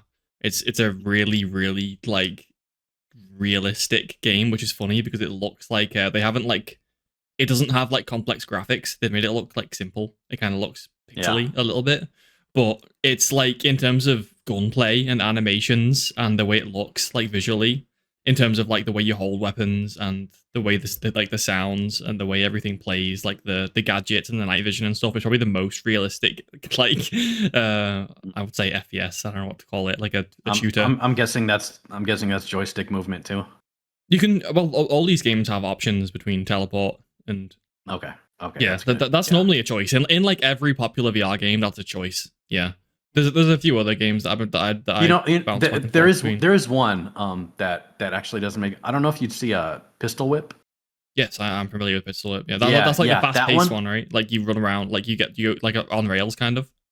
Yeah, Yeah. yeah, the on rails part of it. That's one thing that doesn't like kind of mess me up. Although every now and then it will, but that's one of the few exceptions, and probably easily one of my favorite games on VR right now. It's cool. Just Yeah. because it's cool. It's a rhythm based shooter, Mhm. Yeah. so it's like I couldn't get into Beat Saber, but that's my form of Beat Saber. And I wonder if there's like custom levels for that because that'd be awesome. Probably. You know? Yeah. Yeah, I gotta look into that. But like that was the Rift S that I had for a couple of years, but like a year ago or maybe longer, I sold it to one of my friends and I got the Quest 3, which I love. So the difference with the Quest 3 is that as well as just generally improving the things that we talked about with a slightly higher res and it's like, improve tracking and stuff, just like generally this shit progresses really fast, right? So it's again, it's just it's for the same price, significantly more powerful. And it's also so the Quest 3 is standalone, right? Like you can play your games on it whenever you want, like you don't have to plug it in or anything. I bought like the battery pack that attaches to the back, so you can have like a longer battery life where you put like a secondary battery. Basically, you can choose whether to plug it in or not, and it rests on the back of your head. But the good thing is you can plug it into your PC with USB to USB-C as well, and it will play any Steam or Oculus game on PC, the same as my Rift S used to do. So I get when it's standalone, does it still play like Steam games and stuff, or is it just no? So standalone is just its own library. Yeah, it has its own like whatever, like 64 gig of storage or whatever, and then you plug it into PC and you can you put Steam games on it though? I don't think so. No, I think it's just Oculus. okay. I think it's just its own because it's Meta, isn't it? Sorry, I keep saying Oculus. It's not Meta. Yeah. Okay. Can I ask Sean? Have you played Arkham Shadow on it? No, I haven't. I think I got off put by that because of someone mentioned like how on rails it is. It didn't sound, unless I'm thinking of a different game, and that didn't sound like my thing. But it looks cool visually though. Yeah, we've got a Quest 3 at home as well, and we played a little bit of Arkham Shadow. And I mean, I don't play a lot of VR, but I was pretty disarmed by how just environmental it is and how immersive it is, feeling yourself in the Batman universe. Was that your first VR experience? Sorry to go in, I just want to clarify. Pretty much, pretty much. And it's a pretty premium experience. I mean, you wake up and you're in an apartment building and there's rats crawling on the floor and you can hear the rain outside and you can look around the room and this is going to sound like boomer moment here. Are you ready for my boomer moment? The first moment in the game that really blew my mind was there's a sequence where you're listening, you wake up in this room and you're playing as this thug and you can look down at your hands, you can see tattoos on your arms and shit. And it's like, it's very immersive, but there's a sequence where you come to a phone booth and you pick up the phone receiver, and as you put it up to your ear and pull it away, the audio gets quieter and louder. Like it just, and I sat there for like 30 seconds just marveling at how immersive that was. Is that you're actually picking up the phone and it's sounding louder as it gets to your ear, and the voice is louder in your ear. It's just, I was mind blown. I was like, this is the most stupid boomer moment thing ever, but it's mind blowing to me that they're coding in audio sources that are they're attached to your hand and that get closer to your ear and your headphones. It's just mind blowing to me. Thoroughly mind blowing experience for sure. Upon, I know you vaguely mentioned it, but just upon first playing VR, what did you actually think about the way these 3D objects and environments look? Because I remember being fucking mind blown. Like, and I can't say boomer moment because I was probably like 20 at the time, but like, oh my god, I remember thinking like, I can't believe this is just casually a thing. This is like the future. Like, I remember like I was just and when you're in the Steam, like you're not in a game, you're just kind of in that void. Yeah, the Steam VR home. Yeah, and you can see the controllers in your hand.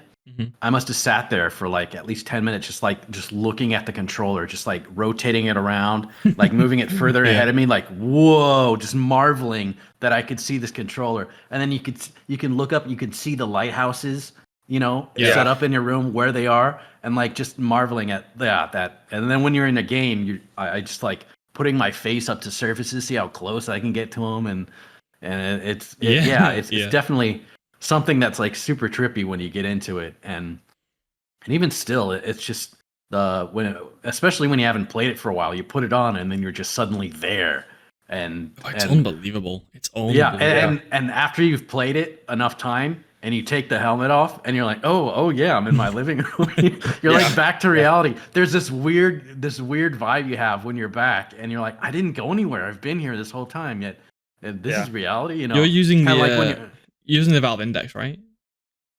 Now I am. Yeah, I started with the HTC Vive, and I don't know if you've used it before. No.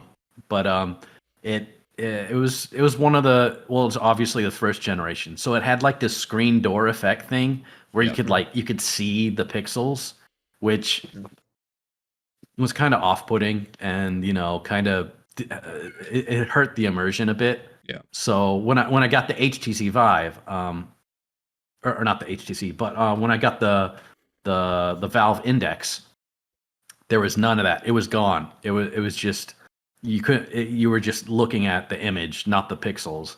And the field of view was wider, and even better, the resolution was higher too. So it looked buttery smooth, and everything was sharper, just way better.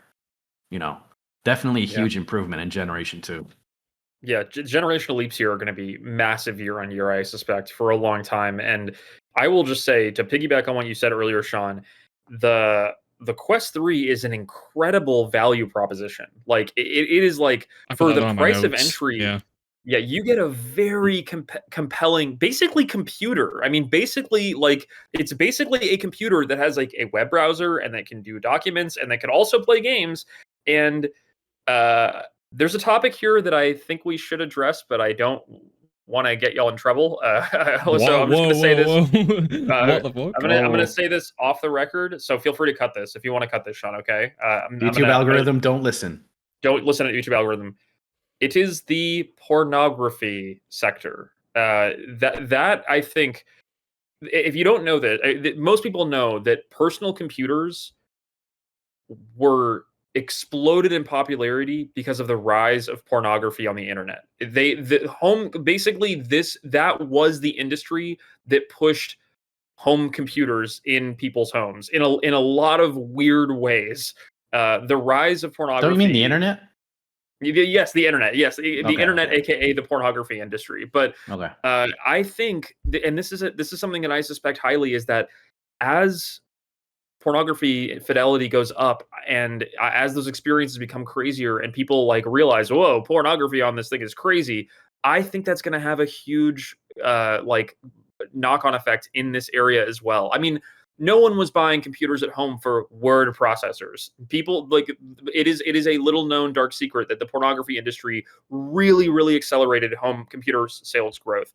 And I think that there's also a potential for that here. I didn't want to get your video. I don't want to get the channel like in trouble or anything. So if you want to cut that whole like 2-minute segment and just be like, cut the Clyde's weird pornography talk out, you're welcome to, Sean. But I wanted to. No, I throw that out there. I don't think talking about pornography is against TOS. I think you're good. Okay. As long as we don't have pornography, I think we're okay. Well, we could. No, but like, I never knew that. I didn't know that about PCs at all. I thought PCs just kind of exploded because I saw him write something down. Please, Sean, no. Cross it off. Up on the screen. Do not. No. Here it is. This timestamp for visual aid. The visual aids. No. Yeah. It's an area that it's a sector I think that will affect like user adoption rates for this technology, and I'm curious to see how that industry changes in the next 5 to 10 years as well. Yeah. I mean, I have no idea. I never even knew that was like you said. I never even knew that was a big thing in regards to PCs. I've never even thought about that. I think he's talking about the internet. yeah, was something that was fueled a lot by that, right. which I think there's a lot of basis for. But my counter to that would be like, VR has been out for years now. Like Yeah. I want to say I True. got my Vive in like 2018. Yeah, Like, it doesn't maybe seem even overly earlier. horny Yeah. so far. It's been out for years and years now, and they've on generation 2, maybe even 3 now. So like, if it would have happened, it would have. So, either it hasn't happened or it hasn't had an effect. But for some reason, maybe the barrier of entry is too big or something. But it doesn't seem like something that has had any impact, or at least, Yeah. yet. Yeah. So It'll be interesting to see, and I agree that the barrier of entry for recording that kind of material is probably quite high, and probably requires specialized cameras, things like that. But really the only experience I've had on our Quest 3 was, or on Taylor's Quest 3, was just playing Arkham Shadow, and I will say, like, I only played probably 4 hours of it or so, but it was incredibly immersive, really, really interesting. The graphics totally tricked my brain. And I was mind blown. I was like, from start to finish, I felt like I was inside of a Batman story, and I was like, oh my gosh, I just am Batman punching bad guys, throwing batarangs. Like, it's pretty. Have cool. you played It's any pretty other cool. games? We have played a game. It's a co-op PvE game called Dungeons of Eternity, I think is what it's called. I have it and not the biggest fan. Like, Yeah. it's a cool concept, but I feel like the games that are too gamey, like progression, don't translate well into VR. Like grind games, I don't think that's a good translation at all.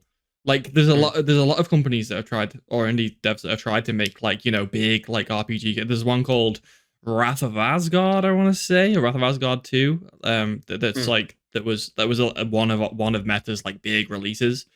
And again, like I played it and I was like, this kind of running around for miles like World of Warcraft and like killing 5 like very basic enemies with no moveset and completing the quest and going back and redeeming the quest. This doesn't translate to VR because I am like standing in my room moving my arms all the time. Like this is like, if I'm playing VR, I kind of want to have my time used with interaction, if that makes sense. Like interaction is key. So I think you've that's hit a on. translation. I think you've hit on two things that make VR really not as big as it should be. The first thing is like you said, the interaction. Like a lot of these games are really gimmicky. Yeah. Like they're not trying as much to make a game as much as they kind of think up some kind of 3D motion gimmicks, and then they work it into a game, and then it doesn't get much more complex than that, which goes into my second point, which is there's just a dearth of good games on VR. Yeah. There really is like a very small amount of games that not only that I enjoy, but anyone I know who plays VR, they have a very small list of games they like. Yeah, like 3 or 4. Everything rotated. else. Yeah, and everything else is just not even worth time. Like, it's and that's kind of what's influenced how much I play it, because there's just so little out there, and there's not a lot of trials or demos or stuff. So you either buy it and you see if you got anything good or not, or not. And honestly, there's so many crap games, unfun games out there that I don't even want to try buying a game that I might not like, because there's such a high chance I won't, So that really puts me off, and it wouldn't be surprised if just in general that's what a lot of other people feel like, because there's a lot of shovelware on it. Yeah. And a lot of just, let's take this game that was fine on PC and just add a 3D element to it, and then hopefully it's good. Like yes, although yeah. Phasmophobia is fantastic in VR. This is one where it worked. Phasmophobia, horror game, like scary. That's why it's so good. Like freaky. Yeah. I could definitely see that. But like stuff like Skyrim, putting that on, like I don't think that gets much from. There's a lot of 3D, games that do that. Yeah, there's a lot of games like that, and so there just isn't a lot of I don't know what you'd call it, like games that make you want to buy the console, that there's a special name for it. It's eluding me, but you know what I mean. I would just call them console sellers. But yeah, pretty much. Yeah, there isn't like if someone asked me like, "What's the game to get on Like VR?" flagships. I'd be like, yeah, "Yeah, that's it. yeah, yeah." It doesn't really have any flagship games, and No, they and try. if They someone try and asked make me, their own yeah, meta, but they're always boring. Every time I've tried them, like the big ones on the front of the front pages and shit, like they yeah, don't land. I right. think I think the key is the interaction. Like there's a like because I think about the VR games that I've liked and the VR games that I don't like, and you know when you look for the common factor, like to try and rule out what it is.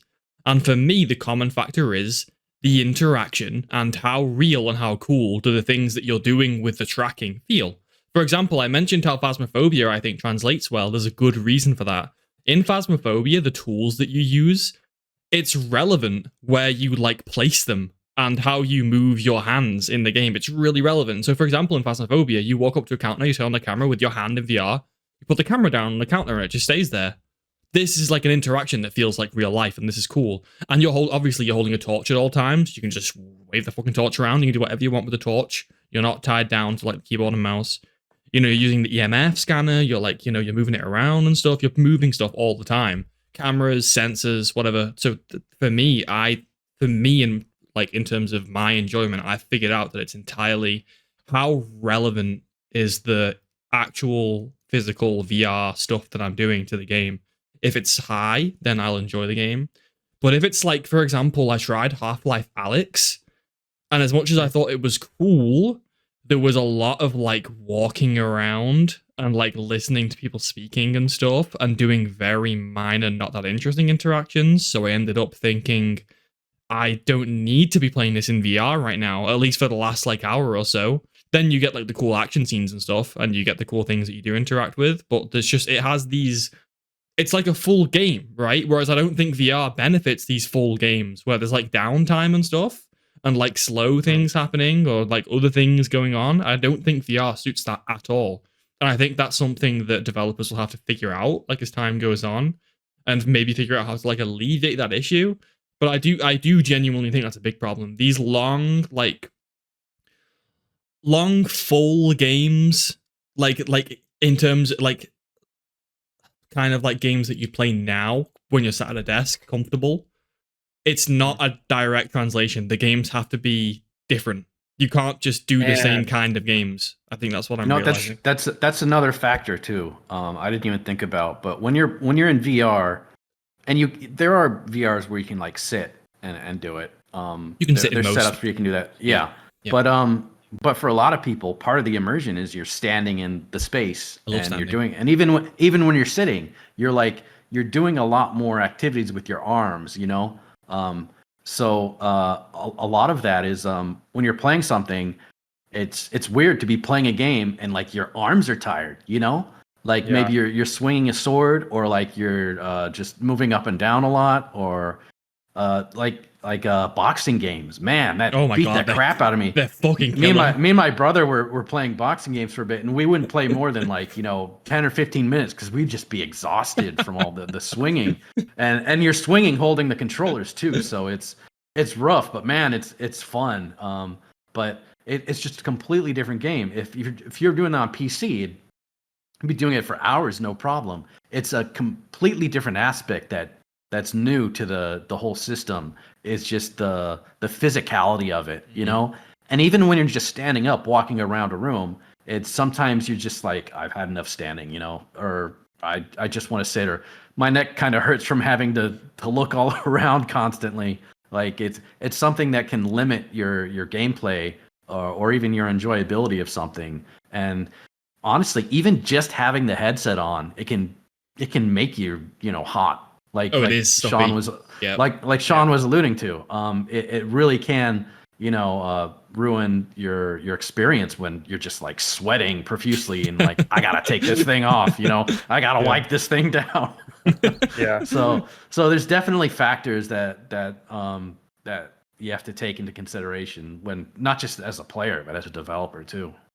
Man, Sean, I want to upvote what you said. That is, I completely think you've got the right of it. I think developers are trying to stick on traditional gaming experiences onto this thing, and players are finding that those traditional experiences do not work with this hardware and with this experience and this input method. Man, I think you hit the nail on the head. It's got to be a different game, like a fundamentally different game. Yeah. I'd never heard that idea expressed that way before, and I wanted to give you an upvote there. That was great. And I think it's a very young ecosystem. I mean, we were talking about this a little while ago, but like the fact that like the games are very rarely have demos, like a lot of them don't have demos. So you're just kind of all in on, do I spend $30 on this thing? I don't even know what this is.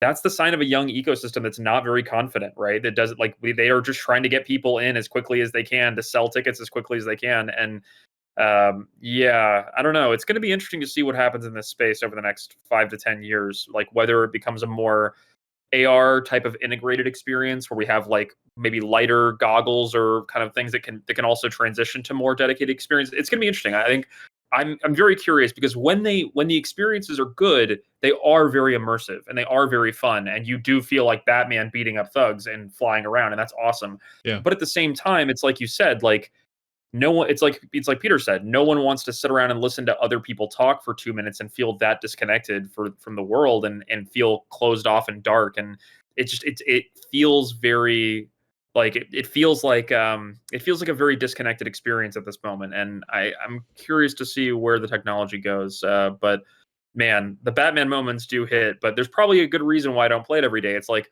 when you sit down to play a Quest 3 game, you're disconnecting from everything else, right? Like you're putting your headset on, your phone is you're not looking at your phone, you're not looking at TV, you're not looking at web browsers. You are just playing Into the Radius or whatever, or Blade and Sorcery, or whatever game you're playing, and that is the only thing you're getting, and that does like feel I can't just switch to Discord or Steam and answer. And even though there are ways to do that, like it's intrusive. You gotta like pull up a thing on your screen, and then you gotta use the keyboard with the pointer and stuff, and it's really awkward. I've gotten pretty good at doing that on obviously the Quest standalone is different, but when it's on PC, it's pretty okay. You just press the home button and you see both monitors. At least that's how I have it set up anyway. Right. Yeah. It's still far less convenient. It's not just convenient. Alt-tab, tippity tap, you're back. Yeah. Or just like having the game and having a chat on your second monitor. It's definitely like Clyde said, something you have to dedicate to. It's a commitment. Yeah.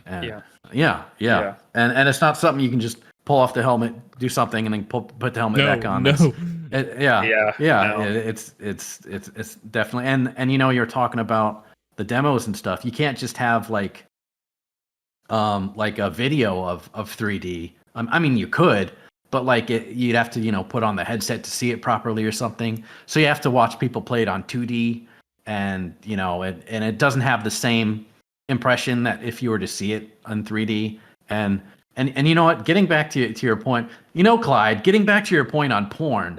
Oh no! But I could see a factor would be like the reason internet exploded was because like all that already exists, and people on the internet were just getting computers to access it. Right. It was already out there. You could, and then now you could see it on phones now.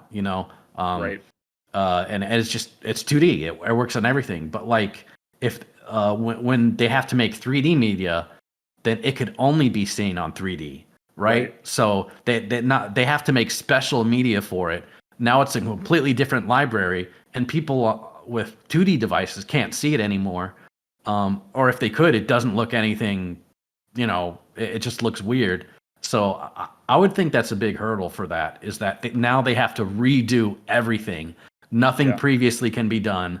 And it's a whole lot of work for them for a user base that's honestly pretty small comparatively. Right. And the entry point, even though the Oculus is probably one of the most affordable it's ever been, even then it's still a barrier for people because it's something additional they have to get.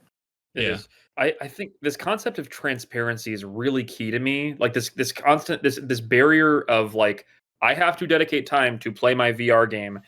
Once we have headsets that are able to seamlessly go between transparency mode, like I'm able to talk to y'all and I can push a button and instantly be in Batman. that is going to be a game changer where we can move between the two much more seamlessly. I think people will suddenly go, oh, I want to keep that headset on all day. I don't have to take it off. I can like transparency mode and just, do my shit. And then I can go play whatever porn game or VR game I want. Like that is going to be a game changer. But right now it does feel like you're moving between two states. And as Sean, said a little while ago, like, you can't just jump between them easily. You can't just go like, oh, cool, I'm taking this off and taking a drink and putting it back. And they're like, no, that is not a good time. In fact, not only is it not a good time, but it's the worst thing when you get the headset on and you're ready and you have the wrist straps on. You're like, right, okay, I'm ready to go. And then it's like your right controller is dead. It's like, fuck. It's not because the controller dying is annoying, which is anyway, but it's the fact that you got to take off the headset, take off both wrist straps, kind of watch you don't trip over the fucking cable if it's plugged in. Right. Fuck around for a while. Meanwhile, you get the more you move, the more sweaty you're progressively getting. Yeah. And then, right. Yeah. I can't tell you how many times I've been in like, I've got the headset like on my head as I'm on my screen doing something, modifying, like downloading something or getting something to work, and I'm sitting there on the computer, and it's just like I've done adding that to so the many sweat times. And the uncomfortability. And like I've got the cord, and I gotta, you don't have to worry about the cord, but the cord's just a whole different kind of thing to bother with. But yeah, an idea I thought of like if I could sit here where I am right now, looking at my screen, and just put the headset on, and it's like I'm sitting in front of my screen, but my screen has the depth, Yeah. Like my screen's showing 3D, and then everything around it is like my actual desk.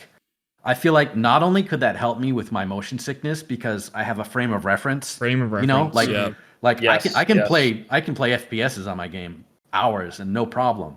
But the second I do it in 3D, it's because the frame of reference I have of everything else around my monitor.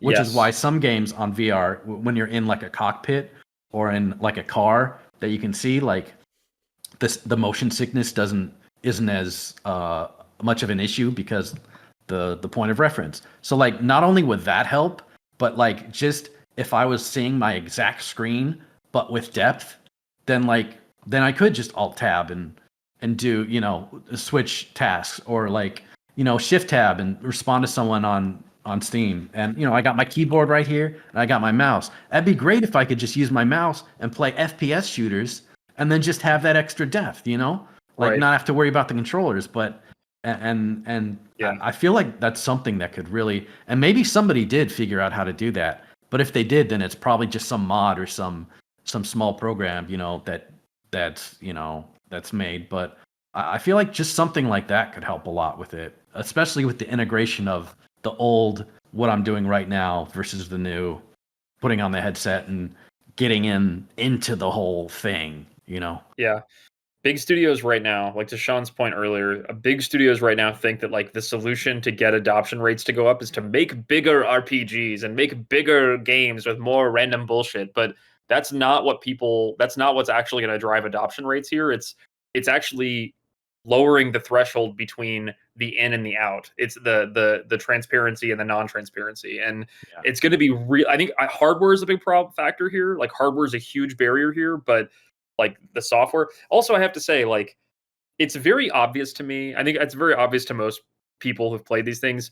Meta clearly wants to own the ecosystem. Like Meta wants to have their own little walled off ecosystem, and they want to be the Windows operating system of VR, but right now Meta's ecosystem is not there. It feels like a shitty little garden that we're all trapped in, and we're like, I'd rather be off in Discord and doing other things like on other windows and web browsers, and it feels very gardeny. It doesn't feel good yet, and I think that's going to be a big battle. Like this plays a factor in how people like to use or don't like to use this technology. But man, the hardware is going to go crazy in the next 10 years. Like AI may or may not blow up. I do expect to see gains in the next 10 years. I do expect to see serious gains. Expect AI to be integrated in a lot of this stuff. And I'm just not talking about like language models and like image generation. I mean like NVIDIA's cooking up some crazy stuff with like AI texture generation, where like I saw some crazy demos where like they had like textures that usually take up like 6 gigabytes. They got it down to like a few a few megabytes. Wow. Like massive, That is massive, insane. yeah, Wow. massive. I don't even want to say compression because it's like it's regenerating these images. Wow. So Unbelievable. they're The going to be able implication to. that has for like streaming, for storage, forever. That is crazy. That is Yeah. wild. Holy Yeah. crap. So not only can it take less memory, but now they can make it far more complex. You can take something that would have taken like 24 gigs of RAM to work on like 6 GB cards. Like Wow. it is insane. All the different methods, like, and people will crap all over, oh, generated frames and stuff like that. But like, just DLSS, just Yeah. upscaling. It's using AI to upscale, and it's incredible how much It's performance incredible. you can get, and how little impact it has on the performance, on Right. the quality. Oh yeah, my old man eyes can't tell that shit. My old man eyes are like, bro, generated frames look like normal frames to me. I can't tell this shit. I'm too old. Yeah. Yeah, and that the frame generation, even though it's terrible for like latency and stuff, but like on games like RPGs where you could give a crap if your button presses are a few milliseconds late, like it's fine. Like Baldur's Gate, crank the graphics up on that. Baldur's Gate 3, turn it up to max graphics, and then turn on frame generation to make up for it. It looks amazing, runs great. So stuff like that we don't think about. They're using AI in crazy ways to improve different aspects. So it's definitely gonna be crazy times. I can only guess what they do with AI with that stuff. But if the Quest 3 looks this good and is this amazing at this price point already, I cannot imagine what the Quest 5 will look like, or the Quest 6. Like, it's going to be mind-blowing. Unbelievable. Even the Quest 4, like the Quest 3, right? For compare, like the Quest 3 is a pretty solid standalone with good games that run okay and look okay, considering that it's standalone, like a PC like this size. Also, and you can also plug it into your PC and play a PC VR as well for £300, which is like less than the PS5. That's kind of crazy. Like it's obviously it's not for everyone because some people just won't be into it. But if you're even remotely interested, that's kind of a crazy deal because PC VR is a huge thing. Obviously, that's mods. That's playing any Steam game. And having the ability to just take it wherever you want in a case and playing it like standalone. Unbelievable. And I don't know if you've messed around with the pass-through much, Clyde, like the ability to see through with the Quest 3. A little bit, yeah, it's not perfect. It's good. It's not perfect, but it's kind of cool. It's trippy sometimes. I got really into this table tennis game where I got actually like a high-ish rank on it, like in PvP, and it's made with the pass-through in mind. So you can play without pass-through, like in a room, but you can also just put the table down in your room or like wherever you're standing in the pass through, and obviously that'll work for like PvP and everything as well. Like everything will just be in your room. Like you can change the color of the table, you can move it around, and when you do that, it kind of feels extremely surreal. I'm like, this is a glimpse of like the cyberpunk future right now.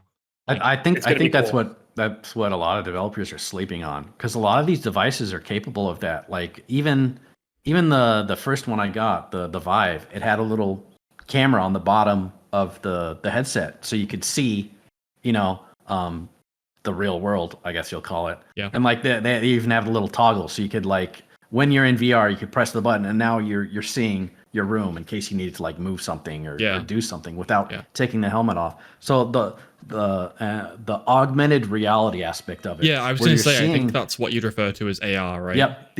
Yeah. That's AR. I feel like there's so many uses of that we haven't seen. I remember when VR first came out, and I was talking to my friends how like you could play laser tag, but like it'd just be an empty like warehouse. But like to your friends, you're like in a battle zone and you're having weapons, and like a shooter, and you're running around, obstacles and stuff. Like I haven't seen that yet. The Quest 3 is very close to making that possible. I'd say there's only a couple of hurdles. The fact that the headset is still a little bit too inconvenient to wear to be like running around and shit. It's it's close. It's getting there, but it's just a little bit too inconvenient. And also, can you imagine though if you had like a place down the street that could do that? You could just go with your friends and just like play something like that. And oh man, like I feel like there's an opportunity for And like we've seen little glimpses of it, like really small stuff, like Pokemon Go and stuff. Which uses the AR where, oh look, I threw a Pokemon That's a ball. very small glimpse. Yeah.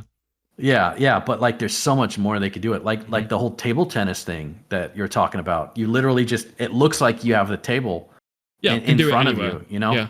Yeah. Like and there's been allusions to it, like Google Glasses, and even Apple tried it with Apple their I don't remember what it's called. Apple glasses. I don't know. Apple Vision Pro eyeglasses Apple or Vision Pro. something. Yeah. Oh yeah. I mean, I want to just one other point on here. Zuck has sunk billions and billions of dollars. Zuck has sucked. He has sucked. Did I say sucked? I meant he has sunk so much money. They are losing so much money on VR. It is insane how much money they're spending. Like this quarter they posted a $4.5 billion operating loss from just their Reality Labs alone. And there are people at the company, there are people in the industry, in the tech world going, what are you doing, man? Why are you spending all this money on VR? No one's doing this. No, it's not taken off yet. It's not hit the critical, mass point. And it's because he believes that's the future of the industry. He is really just ready to sink so much money in pushing the hardware and pushing the software to own that space, to try and own that ecosystem, when it comes around. And when the adoption rates go up, it's going to be very interesting to see if this becomes a story of like, wow, he threw away half his company's wealth, or wow, he bet big on VR and it eventually paid off. It's going to be interesting to see how that story goes. But I don't know if y'all have seen that, but those stories break like every quarter. They're like, oh yeah, we lost $5 billion more on VR this quarter. It's like, bro, $5 billion? That's a lot of money, bro. Like you've lost $70 billion on it. Yeah. I'm curious to see the numbers for Apple, because not only did they dip their toes in it, but they backed out. They just said, this isn't for us. This isn't working. And and honestly, the way Apple thought there were going to be game changers in it, and they thought everyone was going to be walking around with these things on their faces, that was a bit of a stretch. Right. That's funny. Yeah. It's interesting. This is a gamble. It's a huge gamble, and they want to own the space. But it's going to be very expensive, and it's going to take the right mixture of awesome hardware, awesome software, awesome user experience, and transparency to get people on board. But I'm really, really glad that you're enjoying it, Sean. The experiences I've had have also been really great too. I would have them in mild doses. I wouldn't have them on probably a daily basis or even multiple times a week. But I think in small doses, I would really enjoy, getting stuck into Arkham Shadow or some VR game. But I've enjoyed what I've played so far. Really mind blowing stuff. Yeah, that was good. Glad you like it. Do you mind if we hit one more topic? We did have like a 15-minute break, so we're just under 2 hours in terms of podcast time. Do you mind if we hit one very short topic? Do it. It's just the Metal Gear thing. I think it's kind of funny and it's concerning, and also kind of upsetting, because basically I've never played like a Metal Gear game properly, and this new Metal Gear Solid Delta, Metal Gear Snake Eater, which is the third game remake, which looked really cool. Like the last couple of trailers for it really grabbed me, and like the little gameplay previews, I'm like, okay, this looks like a really cool remaster, and this might be the one that I get for the first time, right? But then yesterday or the day before, some early benchmarks came out on both console and on PC, and the PC benchmark that got the most attention, I should say, was someone running it on a 4060, which isn't like a top-of-the-line graphics card, but it's not to be scoffed at either. An RTX 4060, I'd say that's mid-range. Pretty mid-range. Mm-hmm. 1080p with DLSS 4 on quality was not getting 60 FPS. This is, for anyone who's not PC savvy out there, that's a very badly running game. like a very, even for a 2025 or like AAA, like, good graphics release. With DLSS on is the thing, because that can jump your frame rates from double. Sometimes you could run 4K on systems that would otherwise not have a chance to run it. Like, it's very powerful. So to have that enabled, and the newest version of it at that, and still not have playable frame rates, that's, I mean, for console players, who don't know, you can go higher than 30 frames a second. It is something that's possible. What? There's a number over something that's 30. possible. Yeah, I don't believe you. For console players, 30 frames per second on PC is bad. It is considered not good, and so yeah, it's terrible that especially that card. And I'd even go as far as to say that like the 70 series is probably more of the mid-range card. Yeah. So, but 60 isn't far behind. And it's a 4060 as well, so it's the second last. Yeah, it's the last generation. Yeah. It's still in the middle. It's the last generation, but still, these are the cards that games are literally aiming for to be like the recommended, not the minimum, but the recommended spec. So just the fact that card would struggle so hard, bad sign, terrible sign. And I hope there was as we something saw up with that benchmark, like it was bugged. Yeah, well, I hope so too, because otherwise we could be seeing the Monster Hunter Wilds thing again, where literally as the game as it comes out is just absolutely atrocious for performance, and even worse, they didn't address it. They still haven't addressed it. It's still an issue, and like Clyde was talking about, the first impression for a game on Steam could have a heavy influence on how many people buy it, right? I mean, and its reputation forever. It can mar the reputation of the game for literally ever. Like, it's crazy. Right. So it's huge that you address this kind of stuff, and especially on PC. I mean, I know just having a history of playing PC ports, they're obviously troublesome, but just like it's so late in the game now, they should know better than to release something that bad on PC. 100%. I hope they fix it. That's ugh.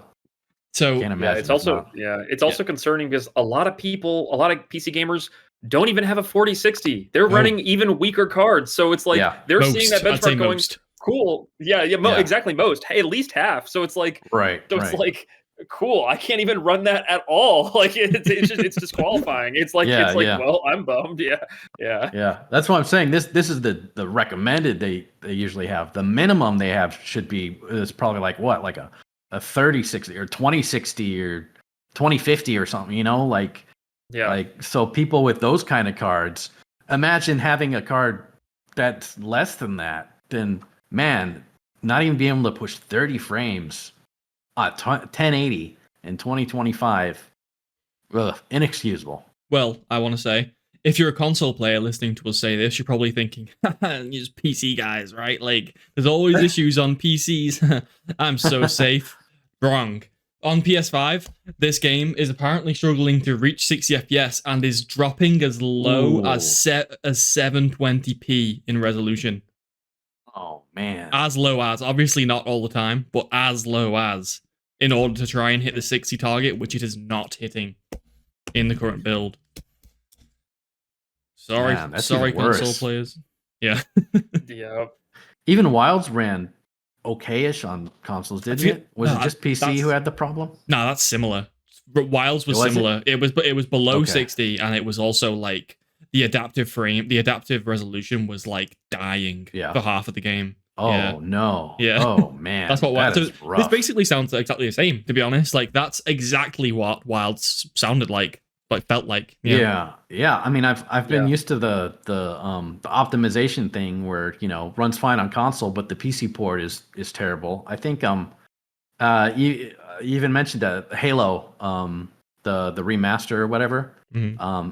I think they put that on PC and it was really terrible. Oh, they're horrific. From what I remember, the ones with decent graphics, horrific. Yeah. So having it run not as well on PC is, that's common, but having it run terrible on both, what the hell, man? What are you doing? How's this get past QC? Do you even have QC at this point if this is getting through? What is going on? It's worse than that, Peter. Friggin' Monster Hunter Wilds had beta weekends. They had thousands of players playing their beta, being like, "Bro, this runs like Dookie. Fix your shit, bro." And they didn't listen. Like they didn't listen. Like No, it's worse than just reviews. It's like when you have a beta, there is no excuse for your game to run like that bad on launch. It should not be happening. Like, Yeah. it's bad. It's like you are choosing to ship it when thousands of players told you don't ship it yet, bro. It ain't cooked. It's not good. Like, True, 100%. And after they released it, they were getting reviewed bomb because they didn't fix it, yeah. and they still haven't fixed it, and they're wondering why the game is doing so terribly. It's actually getting outsold by the previous in the series, Rise. I think Rise has more copies sold in it. It's plummeted something like 95% in sales numbers since its first month or whatever. So, like, what's the point? What's even the point of the beta if you're not going to take the feedback and like take the player specs and the computer performance? Like, what is the point of the beta if you're not actually going to use that data? Like, it's just good grief, absolutely embarrassing. Yeah. To put it in a good point, Battlefield 6, their playtest, great. Not only was it by their admission their most successful and most popular playtest, but they learned from it, and I don't even know if we brought it up yet, but Sean, the articles that we've seen where they're addressing a lot of the complaints people had, like about the movement, about the player movement, about the time to kill of the weapons, about the weapons being open or closed, about the map sizes. There's all these issues that people have brought up from the playtest that have been addressed by the developers that are going to be changed in the base game. Like, that's amazing. That's great for the player who gets a better experience, and it's great for the developers who know what the reception of the game's going to be before it even launches, and to help change their game so it has a better launch. Like, 100%. It's just so obvious that should be the way to go, and yet here we are, and they haven't learned anything. Well, I'm getting ahead of myself. They haven't released it yet, but seeing what Capcom did with Wilds, and knowing that Konami is a phenomenon, knowing that Konami, like Capcom, is a mostly console-centric developer, I'm not holding my breath, but it can be done right. And I mean, if anything, I'm more excited about Battlefield now, knowing that they're going to make all these improvements. Fix shit. Yeah. I mean, as I kind of alluded to earlier, I hope something was wrong with the build that these reports are coming from, because as I said, this might be the one that I get. If these reports are true, I won't buy this. So that's the difference for me between a sale and not the sale, because I don't want to play it. I don't want to play another Monster Hunter Wilds on PS5 where it looked like it was fucking on a CRT TV most of the time I was playing. And I don't want to buy it on PC either, because it's fucked on that as well. You bring up a funny point. Battlefield 6 is a game that I wasn't looking toward to. It wasn't on my radar. Then I played the playtest, and I'm like, you know what? I think I'm actually going to get this. And it's the opposite for Metal Gear. Yeah. I was guaranteed going to buy this because I love the series, and I hadn't played this one before. And I was like, I'm going to get it. And then seeing this performance stuff, now I'm thinking, maybe I won't get it. Maybe I'll wait, Yeah. Like, it can have such a significant factor in changing minds for the better or worse that, they'd be so stupid to not see the writing on the wall for this one. Oh boy. Yeah. One month later, or like when the game releases, like, no. Well, unless anyone's got anything else to add, I'm good to wrap up. I'm gonna have some tea, get myself to bed, and then tomorrow I'm gonna fucking speed run through work, and then I'm coming home and I'm playing so much Helldivers. Like, by the time this episode drops, everyone, like, the viewers are gonna have it already. But like, I'm so excited to be an ODST once again after so many years, the right way. Okay. Oh, yeah, it's gonna be good. Enjoy it. Live the nostalgia dream. Thank you, gentlemen. Once again, it was Clyde at Salt Buff and Peter on Goat on a Stick. Thank you very much for your time. Yep, it was fun, as always. See y'all next time. See you later.